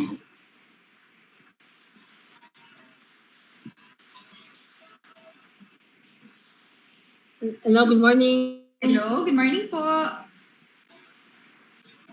Hello? Marinig mo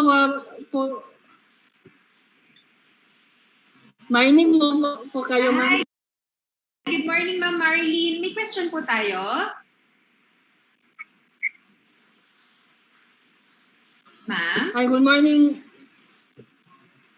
Yes po. May question po ba kayo? Yes, ma'am. Kanina mo, nakaread na po ako ng question.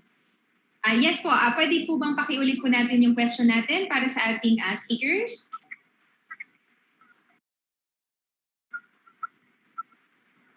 Hi, good morning again. Good morning again, speakers. Good morning, ma'am. My question, matanong na po namin, how can we assure that both GCash and PayMaya are being reliable compared to the traditional banking channel nga ating sinasak like bank accounts? Yan na po, salamat. Thank you po, Ma'am Marlene. So yung question po ni Ma'am ay ano po yung kaibahan or bakit po mas reliable ang GCash and PayMaya compared po sa traditional na banking channels po? Would you like to, whoever wants to answer first po, please feel free to unmute po, Sir John and Sir Tim po. Sige, I'll start. Sige.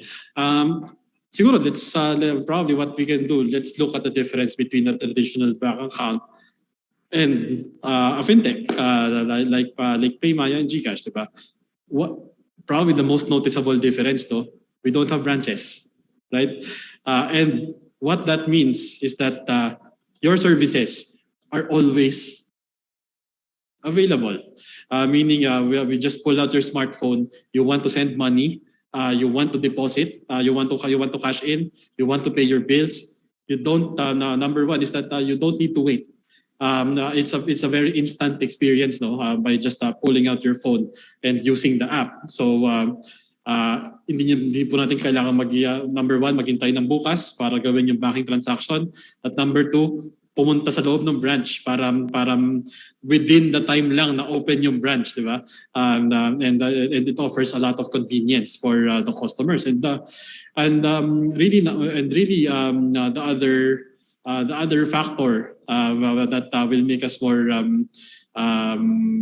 sabihin natin mas reliable in that sense is that the number of integrations, no, and the use cases that you can actually do for fintechs compared with traditional banks, because the very crucial to the success of any fintech company is a number of things that you can do in the app, diba? So if you don't, hindi ka lang mag-move money, pwede kang mag-shopping, di ba? Pwede kang mag-bills pay.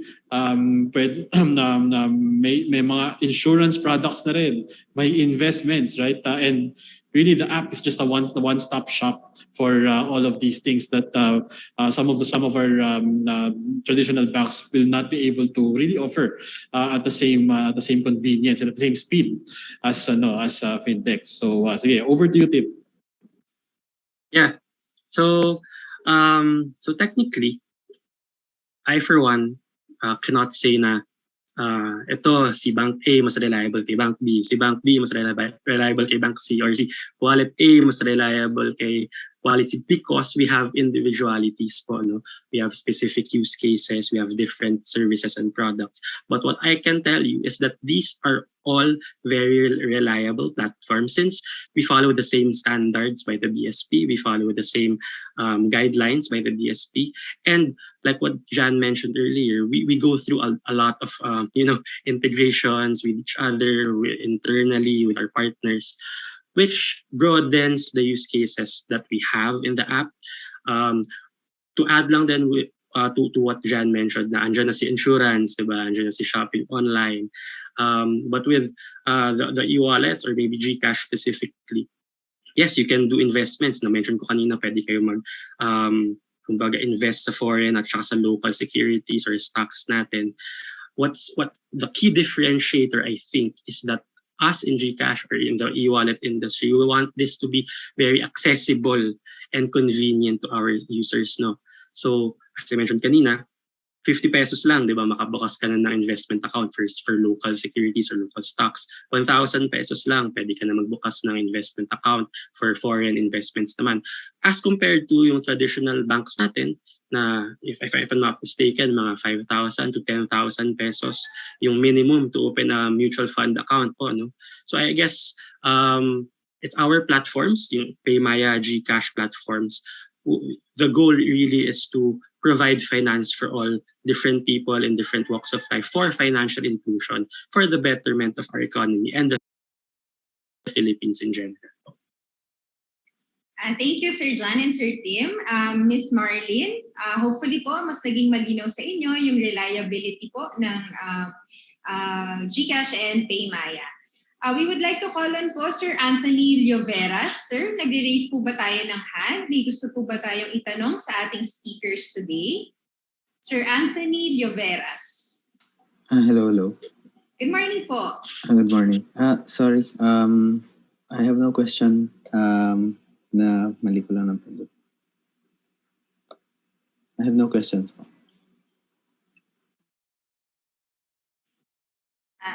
You have no question. Okay po. Si Ms. Marlene po, nag-raise po ulit ng hand. Ms. Marlene, may additional questions po ba tayo or follow-up questions? Alright. So mag-proceed po muna tayo sa questions na pinadala ng ating participants earlier. So from Ms. Helen Grace Uy, may I ask why it is easy for us to cash in but difficult for us to cash out? even in SM, they always tell us that cash out is down, but we can cash in. Maybe Sir Tim po can first answer. Sure, just to give context lang po on that. No? So with our partners, if you notice, meron kaming cash-in partners, meron kaming cash-out partners, meron kaming cash-in and cash-out partners. So just to give you an idea, these are two different connections po, no? With a merchant or with a partner and GCash. So there would be cases na baka down si isa, up si isa, or up si isa, down si isa. But that's why we actually strive to onboard a lot more partners for us to be able to, give you options on where to do the cash in or cash out transactions. No, I think you specifically said, I think this was in the chat box po. No? So if you can share with me, ma'am, kung anong SM branch po yan, so that I can have it checked. Baka nga may problema dun sa connection nila. And another thing, I think I mentioned this earlier as well in my presentation. Aside from the big brands, the SM, the Pure Golds, and the 7-Elevens, no, we've actually started onboarding yung mga sari-sari stores natin for these types of transactions. Para, for example, ikaw nasa bahay ka, tapos wala kang bank account, no? Gusto mo mag-cash in or mag-cash out ng funds sa GCash wallet mo. Ako personally, for example lang, wala akong bank account. Tatawid lang ako sa tapat ng bahay ko, may sari-sari store na GCash partner outlet. So pwede ko siya gawin, di ba? So as much as possible, we'd like to, provide or have more partners available for these types of transactions. Para if one transaction or one service or one outlet cannot do the transaction for you, you can find another one conveniently po. Thank you, Sir Tim. Sir John, would you like to add something po to what Sir Tim said? Oh, I think Tim covered it pretty comprehensively. No, it's really about making sure that nabanggit ko kanina, no, it's an ecosystem play.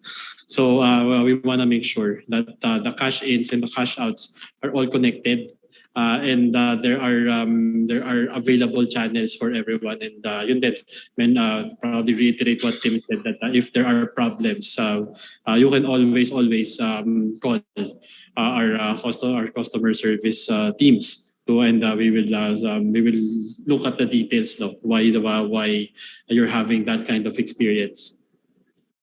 Thank you po, Sir John. Yung next question po natin is addressed to Sir Tim in GCash. This is from Sir Vincent Colliantes. Ano po kaya yung reason bakit may charge or fee kung maglo-load sa GCash? Example, yung click. Unlike sa traditional banks na wala kung via machine. Separate pa po yung charge sa mga gagawing transactions. Sir Tim? So, just to understand better, so sa click machine, may charge tayo. Tapos, for example, for banks, pag mag-deposit ka, for example, sa ATM nila, deposit machines nila, wala talagang charge yun. So, one, for the banks, they actually own the machines, no? So yung processing nun, it's basically covered by their company. So for example, BPI, you try to deposit funds or withdraw funds. Sometimes may free withdrawal ka pa. In deposit, they process it for free as well. Now for the click machines in 7-Eleven, these are actually, kumbaga, these fees are charged by our partners. So this is not charged by GCash. So yun sa partnership namin, they will offer the service of cashing in or depositing funds in your GCash account. However, since they are the ones who process the transaction for the consumers, they usually charge the transaction fees po. Thank you po, Sir Tim.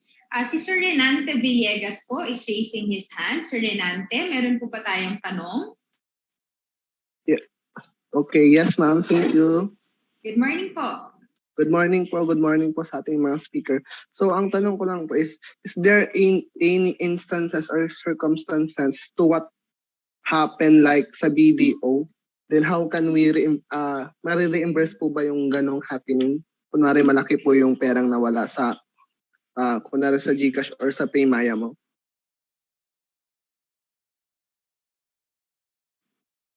Sir John, would you like to answer po? Sure. Of course, I will not comment on that incident, no. But probably what we can assure our customers is that sa presentation ko kanina, there are two things doon. There are really, number one, significant investments on security and anti-fraud infrastructure. And number two is that we make sure that when we develop products, we actually run those threat models, no, what we call parang inaabangan na po namin ano yung pwedeng ano yung pwedeng mali, ano yung pwedeng gawin ng scammer, ano pwedeng gawin ng hacker, di ba?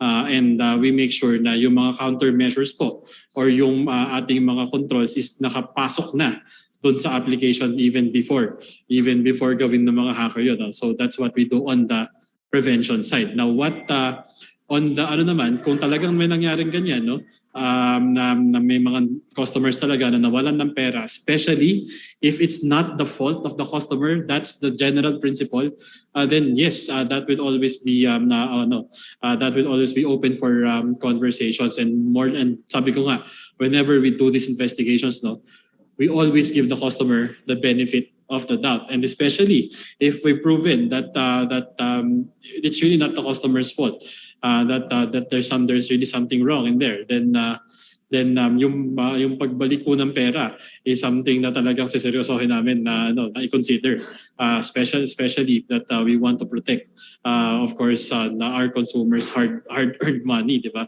na pinagkatiwala sa amin. Thank you, Sir John. Sir Tim? Yeah, so technically we're in the same boat, Jan, no, in terms of these questions. But yes, so just to share as well what Jan said, no, ano ba?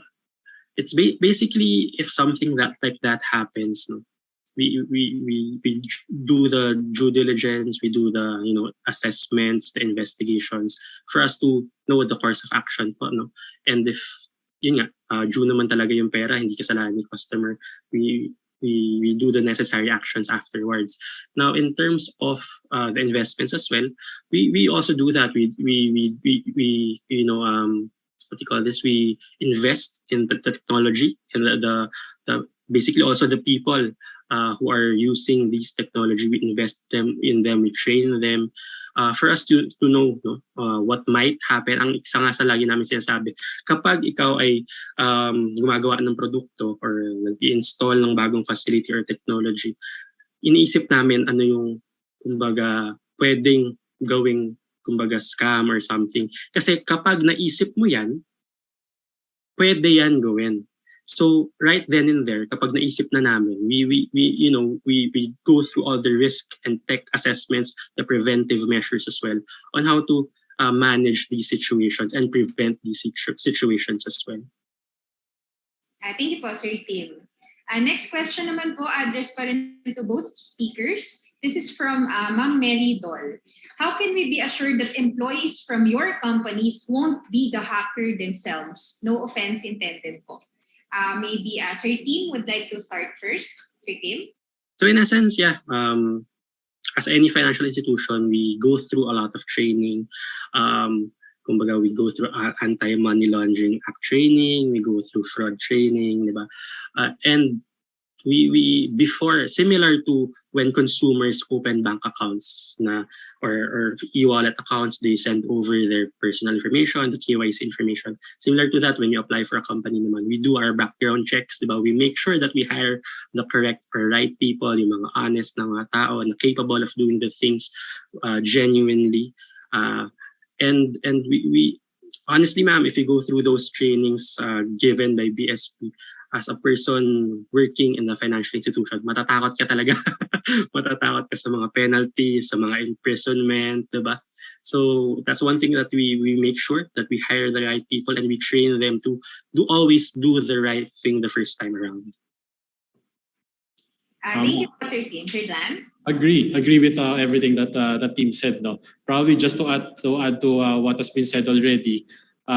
We really do this way at the start of the recruitment process. No, that even before we onboard, bago mag day one yung mga employees namin, no, the background checks have been performed. We are able to get and talk to the character references na binigay ng mga employees, even do an independent validation and make sure that even before they get in, we have a good sense of who the employees really are, no? Sino talaga sila, and what their histories are. And once they're in, dyan naman papasok yung mga controls natin. So number one is access. We don't give access to everything, right? Yung i-access mo lang is kung ano yung kailangan mo ma-access para magawa mo yung work mo. And yung mga nilagay din namin doon sa mga workstations namin, sa mga servers namin, that all of these work hand in hand really.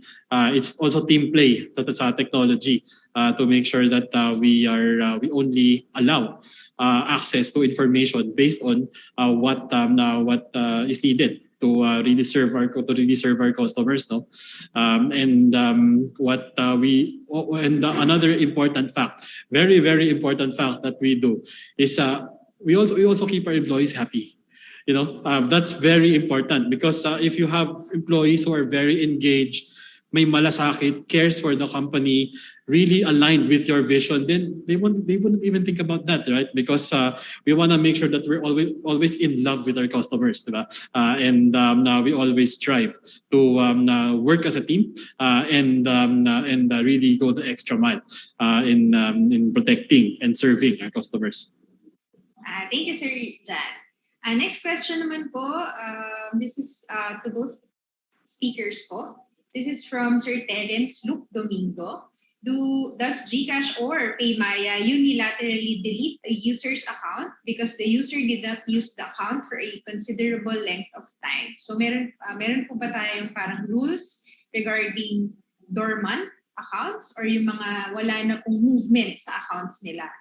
Siguro po Sir John can answer first. Okay, so we have a data retention policy in the company. So it's really a mix. It's really a mix of how we determine until when to retain that data. Really depends on many factors like regulation, judicial proceedings kung meron, our internal use then based on, of course, the consent that our customers gave when they signed up for the service. No? So it can come to that we will delete the information based on those policies and based on some other factors, but at a minimum, we want to make sure that we comply with our regulators then with the regulations of anti-money laundering, with BIR, and all of the regulators that's asking us to actually retain data for a certain period of time.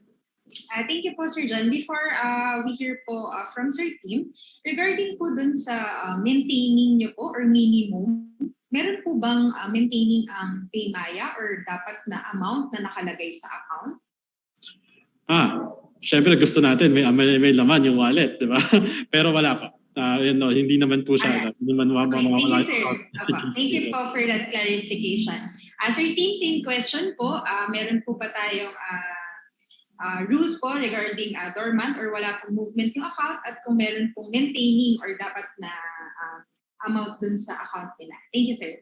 Yeah, so with GCash, similar to PayMaya, we number one, sa consent yan na when they create the GCash account. No? Number two, the dormancy policies then that the regulators impose on us, no, in terms of when we will deem the account dormant. It's also part of our processes. However, once, for example, it becomes dormant, it's technically, kung gusto mo pa rin gamitin, siguro after a year na nakalimutan mo, gumawa pala akong GCash account, no? And then after a year, naisip mo, pwede pala ako magbayad via GCash. That's it, tinry mong i-access yung account mo, tapos nakita mo nga na inactive na siya. And basically, you just have to re-register or re-KYC yourself to open the account again. And then in terms of the maintaining balance pala, yes. For e-wallets, we do not, for GCash specifically, we do not have a maintaining balance. Thank you po, Sir Tim and Sir Jan. Time check lang po tayo, 11:49 na po. So we will try po na i-accommodate lahat ng sinend yung questions. Pero apologies po in advance kung sakaling hindi po tayo umabot sa time. So next question na po natin. Ito. Sir, kasi mga sirs, sa atin po, hindi pa po sa atin nagagawang batas yung one SIM per person or yung may registration na tao kada SIM card. So may chances po na may nawawala ng SIM card or dalawa yung SIM na ginagamit. Paano daw po, hindi na daw po ba pwedeng gumawa ng another account kung may existing account na or kung nawala yung SIM card o yung number niya? So this question po is from Ma'am Gracia Led. Siguro po let's hear from Sir John muna. Sure. So the policy of PayMaya is really one user, one number.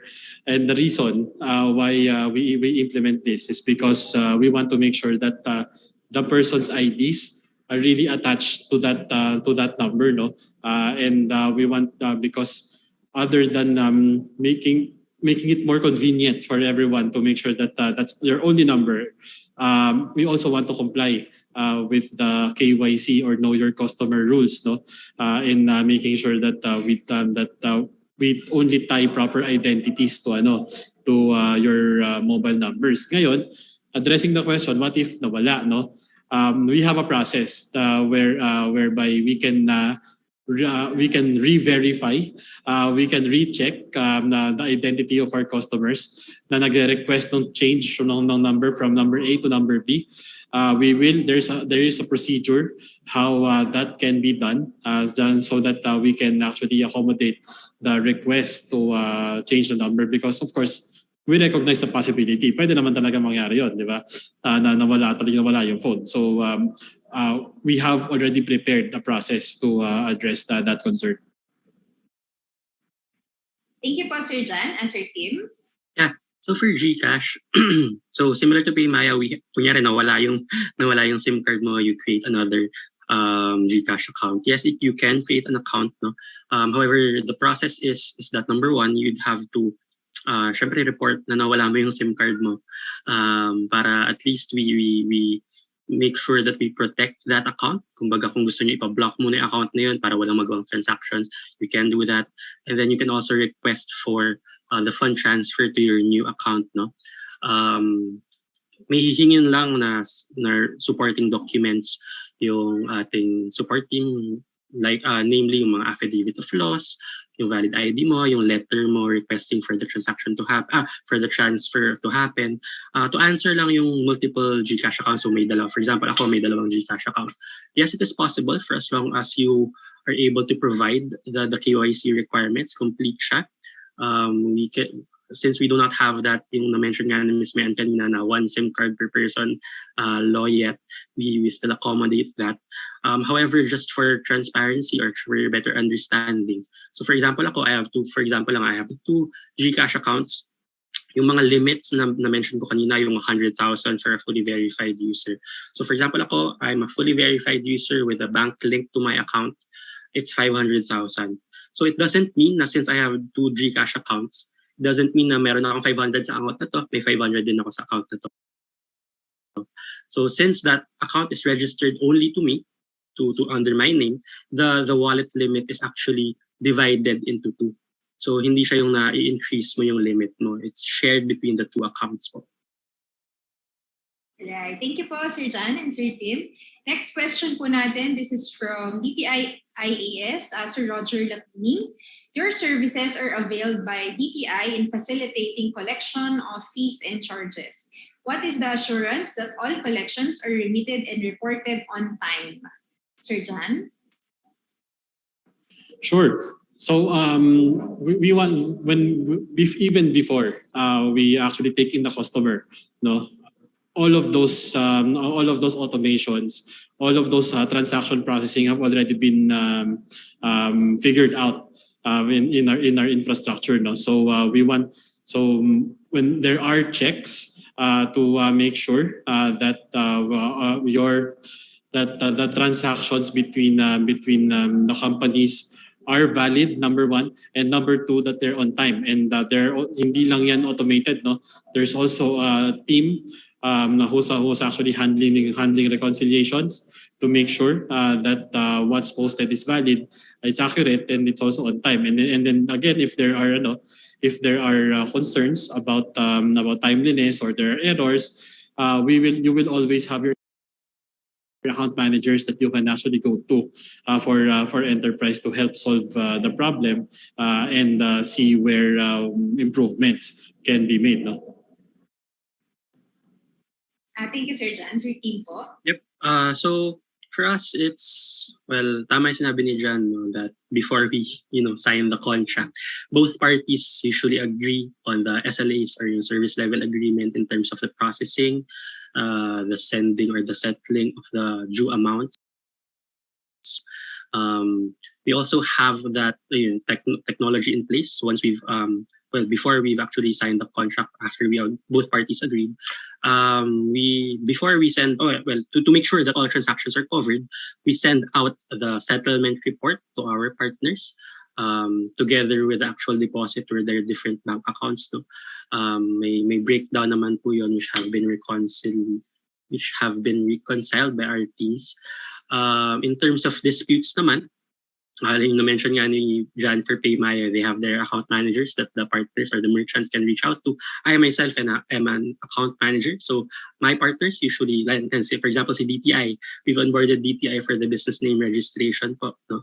So whenever may disputes, the DTI team usually comes to me. They raise the concern to me, and I usually raise this internally and address it as much as possible or as soon as possible. So there are a lot of actually channels naman. Aside from the account manager, maybe yung may mga support teams tayo. For example, for DTI specifically, yung Pay Online support natin, nakapag-raise naman din sila ng concerns doon. So that, I think, would answer how we settle, how we do the partnerships in the first place, how we settle them, how we reconcile them. And technically, it's just kumbaga, the best solution to these incidents, yung mga disputes, no, would be communication between the two parties. Thank you po, Sir Tim. May question po si Ms. Jerly Ursais regarding account verification po. Pwede po bang gamitin yung school ID for account verification, or meron po ba tayong minimum requirements na pwede nating i-present or i-submit na ID? Sir Tim, would you like to answer first? Okay, so for GCash, no, if you notice, if you try to open a GCash account, may list lang tayo doon of valid IDs na we accept via the GCash app. Since everything is automated, no. So if you notice, wala doon si for example, si PIN, wala siya doon kasi parang hindi siya yung standard format lang, no. It can easily be kumbaga our system cannot easily detect yung mga details sa mga ganong klase or yung mga hindi standardized government templates of the IDs. However, if you have government issued IDs na what do you call this, valid naman, and it is not available through the app, you can course the verification via our help center. So sa gcash.com, you can do that. So for the valid IDs naman of students, we can accommodate. You just have to send over that email to our support teams or in-app sa in-app team namin for the verification to happen. I'm not quite sure lang. I need to get back to you on what parameters they accept the school ID po, no? But I'll get back to the DTI team lang in terms of what details they are actually looking for. But top of mind ko, syempre dapat andun yung pangalan mo, di ba? Andun yung school year, na valid pa talaga yung ID mo, na actually estudyante ka, enrolled ka talaga dun ngayon. So I have to get back on the certain details of every valid ID or school ID ang gagamitin. Thank you, Sir Tim. Sir John, would you like to add po to what Sir Tim said? Actually, pattern, no, nagkakopyahan lang talaga kami ng sagot. Pero totoo kasi, it's really true. What Tim said also resonates with me. That it will be subject to additional verification for sure. Because what we want to make sure is that kung sino yung nag-onboard, siya talaga yon, di ba? And of course, so we recognize that school IDs, iba-iba kasi yung format ng school ID per school, right? It's not like a passport that's standardized across the country. It's not like driver's license na pare-pareho din. So whenever those kinds of requests come to us, we will trigger a manual verification process on that to make sure that we onboard the correct and correctly identified person. Thank you, Sir John.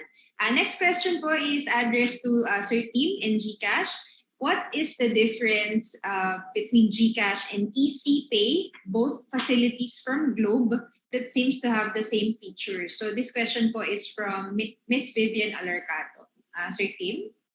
So I guess one of the key differences, si ECPay kasi is a kumbaga they work as an aggregator for us, they onboard clients for us.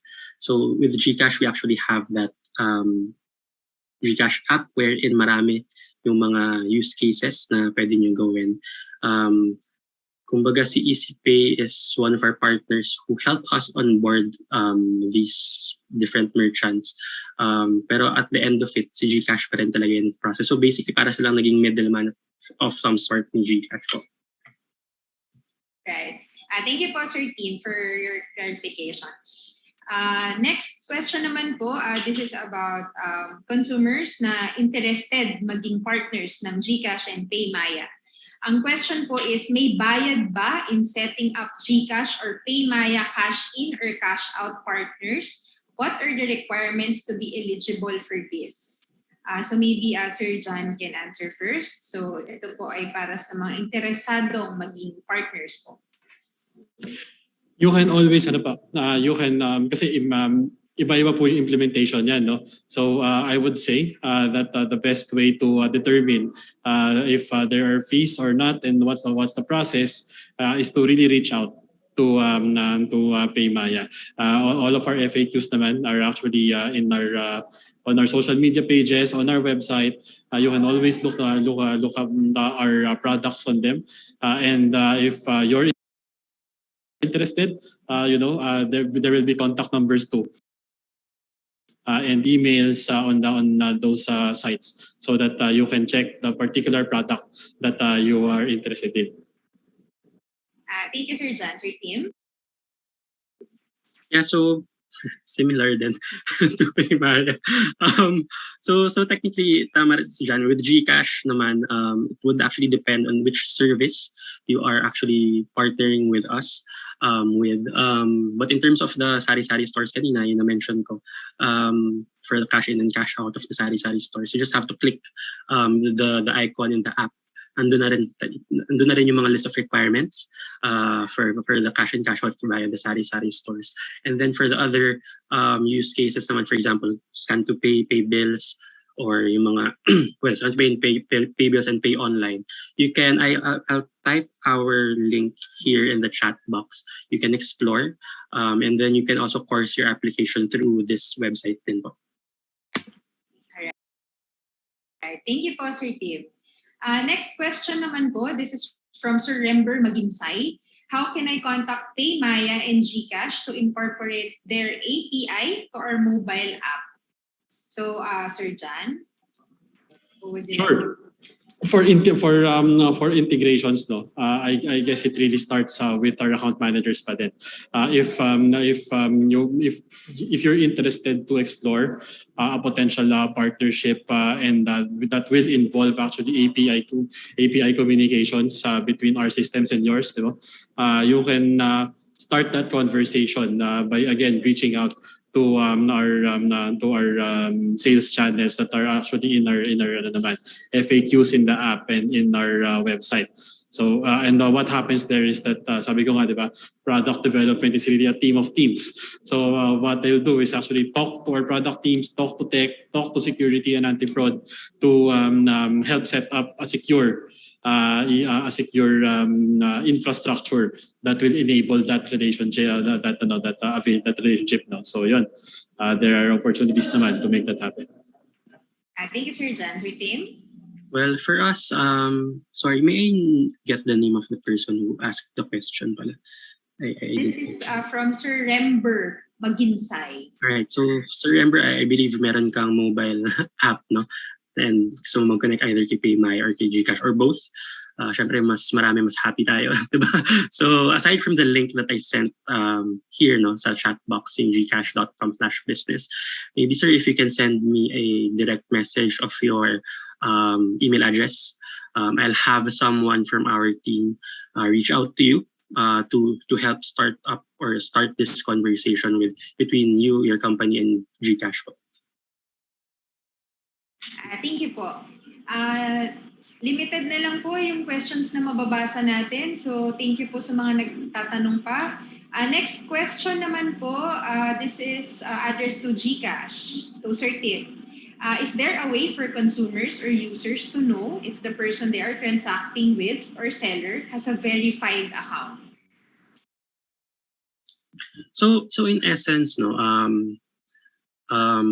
when you transact, you number one, you really have to know kung sino yung katransact mo, especially kapag send money yung transactions nyo. No? So if you notice, if you try to send money, may pangalan naman na lumalabas doon.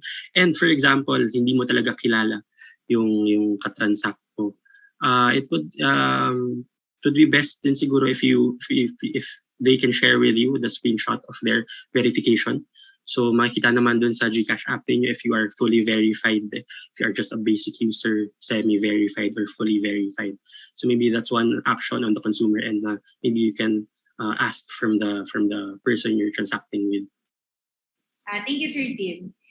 Next question naman po natin, can a foreigner who lives full-time sa ibang bansa pero nag-visit sa Philippines ng over 4 times annually, pwede ba siyang mag-open ng GCash and or PayMaya account, Sir John?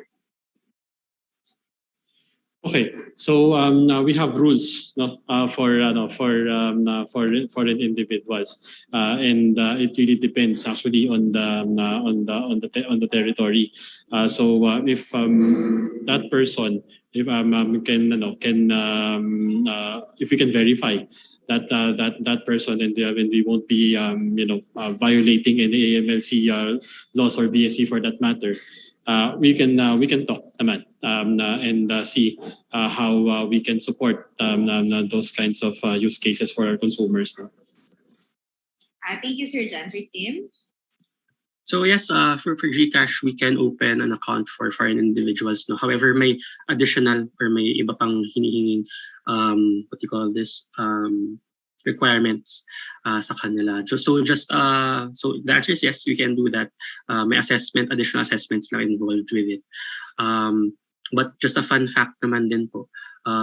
For example, if you're a Filipino po, no, and you're living in the Philippines, tapos somewhere along the line you decide to migrate to a different country, you can still access your GCash account for as long as you have your PH SIM with you. So yun, pwede naman po siya magamit abroad as well. Basta may internet connectivity and you have that SIM card with you. Alright. Thank you po, Sir Tim. Last 2 questions na lang po tayo. Pasensya na po, nag-overtime lang tayo. Next question po, addressed to both speakers. Ano pong dapat gawin ng consumers or users in case they encountered fraud, account hacking, or uncleared transactions? Ano po yung easiest na pwedeng gawin nila agad or dapat steps na i-undertake nila once na naghihinala silang naka-encounter sila ng fraud or hacking or unclear or feeling nila unsafe yung transaction? Maybe Sir Tim would like to answer first. Yeah. So I guess once, for example, na-uncover mo na meron kang unauthorized transaction, number one talaga is the first step is to ask help. No? So either you call our hotline or you raise a ticket to our help center. My personal take on that is kapag mag-report kayo ng incident, i-request nyo na kaagad na i-block yung account ninyo. Para at least masolusyonan agad na hindi, for example, you have funds in your account, no? Masolusyonan na hindi talaga magalaw yung funds. Para at least the soonest possible time, masecure natin yung account ninyo. For example, kasi baka nakuha nila yung PIN or something. So technically, just contact the support team of GCash, either in the help center via 2882. Thank you, Sir Tim. Sir John? Yes, definitely. Get in touch agad with customer service, no. But on your own, some of the some of the steps that you as a consumer can take is number one, change your password agad. It's possible that the reason why there was unauthorized transaction is that there's something compromised, no. So change your password agad. And number two, if you're using PayMaya. And you saw that the transaction actually came from the card, unlink the card agad. Once unlinked though, useless na yung card na yun, tatapon na yun. Hindi mo na marelink yun back. You'll need to get another card for that matter. But then, that also means that you also protect yourself from further losses, no, from that potentially compromised card. And also, if it's a password compromise, and sabihin na natin na nagamit mo yung password na yun sa iba pang sites, kailangan mo tandaan mo yun. Change the passwords on those other sites too, di ba? Kasi it's not just PayMaya or your wallet that might have been compromised. There are also other online accounts that could have been compromised if you're using the same password. Alright, thank you po Sir Jan and Sir Tim. Last question na po tayo. Na-mention kanina about that there's a shift to digitalization and consumers are adapting to digital payments. Ano po yung outlook ng GCash and PayMaya sa digital transformation and e-commerce sa Philippines? At ano pa po yung pwede naming maasahan from GCash and PayMaya? Maybe Sir Tim po would like to answer first. Okay, so in terms of the roadmap po, no, the e-commerce roadmap ni DTI, so in partnership with a lot of private institutions, we as GCash have committed naman in terms of helping DTI for financial inclusion, also the BSP. And one of our key targets or key goals for 2022 and also moving forward would be not only to expand our merchant base, but expand this to our sari-sari stores, our todas and palengkes, yung mga those areas. And as well as widening our range of government partners po para for the financial inclusion nationwide. So aside from this po, we've had a lot of discussions with the different national government agencies. Let's say for example, yung mga SSS, sila Pag-ibig. We've continuously been improving the services that are available in the GCash app. Together with that, we really want to touch on all the Filipinos in far-flung areas. So yung mga farmers natin, yung mga fishermen, fisher folks natin, it's part of our vision talaga for financial inclusion na makagamit sila ng e-wallet such as GCash na kung wala man silang capability to open their own bank accounts, maybe it will be easier for them to open GCash accounts. And with the help of the public sector as well, as we experienced nung time ng pandemic, yung mga SAP disbursements, the government actually helped GCash or the citizens open their own GCash accounts. And similarly, we'd want to do that for people in far-flung areas of the Philippines. Thank you, Sir Tim. Sir Jan? Yeah, so it's really about broadening, and deepening. What by broaden, meaning that we want to reach more customers. We want to make sure that we are more available across a lot of use cases. We want to get in more people in the ecosystem because as you get more customers, diba, the experience really becomes better for those who are already on board. So that means getting more merchants, getting more points of acceptances, getting more consumers for the benefit naman ng mga merchants, diba? Talagang it's an entire economy that's residing on the app.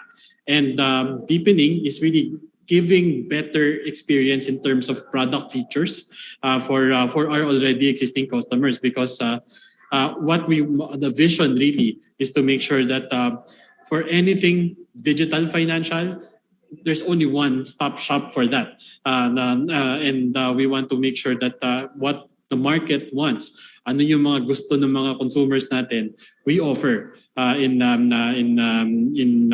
product features. And we have a very good team, a very excellent team actually in making sure that our product roadmap is actually robust, and we really benchmark ourselves with global companies, with companies in more mature markets who have already developed all of these awesome features, and we want to customize that. That will really fit the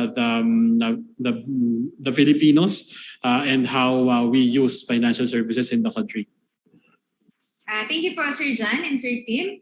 Maraming salamat po ulit sa mga nagtanong at mga nagtatanong pa. We apologize po sa overtime. Napasarap po sa discussion at sobrang dami pong interested tungkol sa topic natin ngayong umaga. Again, Sir Tim and Sir John, thank you po for answering all the questions. We hope na marami pong natutunan ng ating participants. Pero before we close this session po, may we ask Sir Tim and Sir John to give a short message po for our participants. Sir Tim, would you like to go first po? Yeah, so number one, thank you again to DTI and the whole CPAB team for inviting GCash to share what we can do, what we've been doing, what we plan to do, and how to protect your accounts, GCash accounts. And throughout the presentation, I think it was a 30-minute presentation, I was able to share with you the different use cases. But if there's one thing, as I mentioned earlier, that na sana na-retain sa inyo, would be never share your MPIN or your password to anyone. Just keep it yourself. Yung mga one-time PIN, yung mga passwords natin, dapat sa inyo lang po talaga yan para maiwasan natin yung mga hacks. And if there's another use case na, what you call this, na sana ma-explore ninyo, maybe you can try click in on GLife, since yun nga po, we try to incorporate a lot of brands in there para at least you don't have to download a lot of different apps po. Within the GCash app, you can access these partners through the GCash app po. So, pero mas importante po yung never share your PIN with anyone. Thank you, Sir Tim. Sir John po? Yes, of course. For those who are not yet on PayMaya, download the app, register, upgrade your accounts, and leave the safety to us.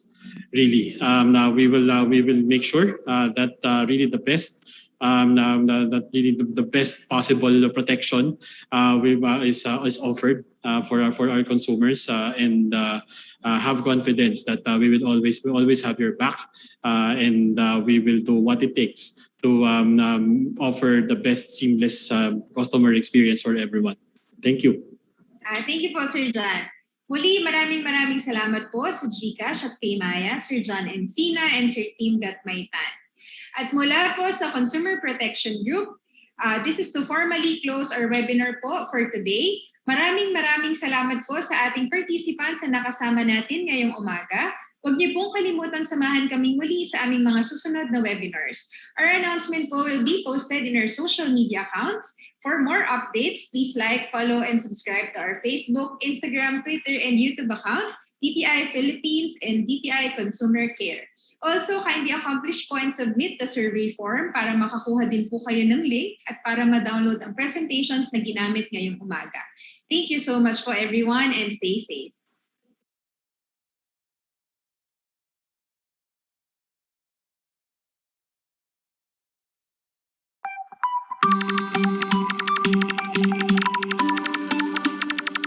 Para sa ating mamamayang Pilipino, para iwas daya dapat wais at alisto.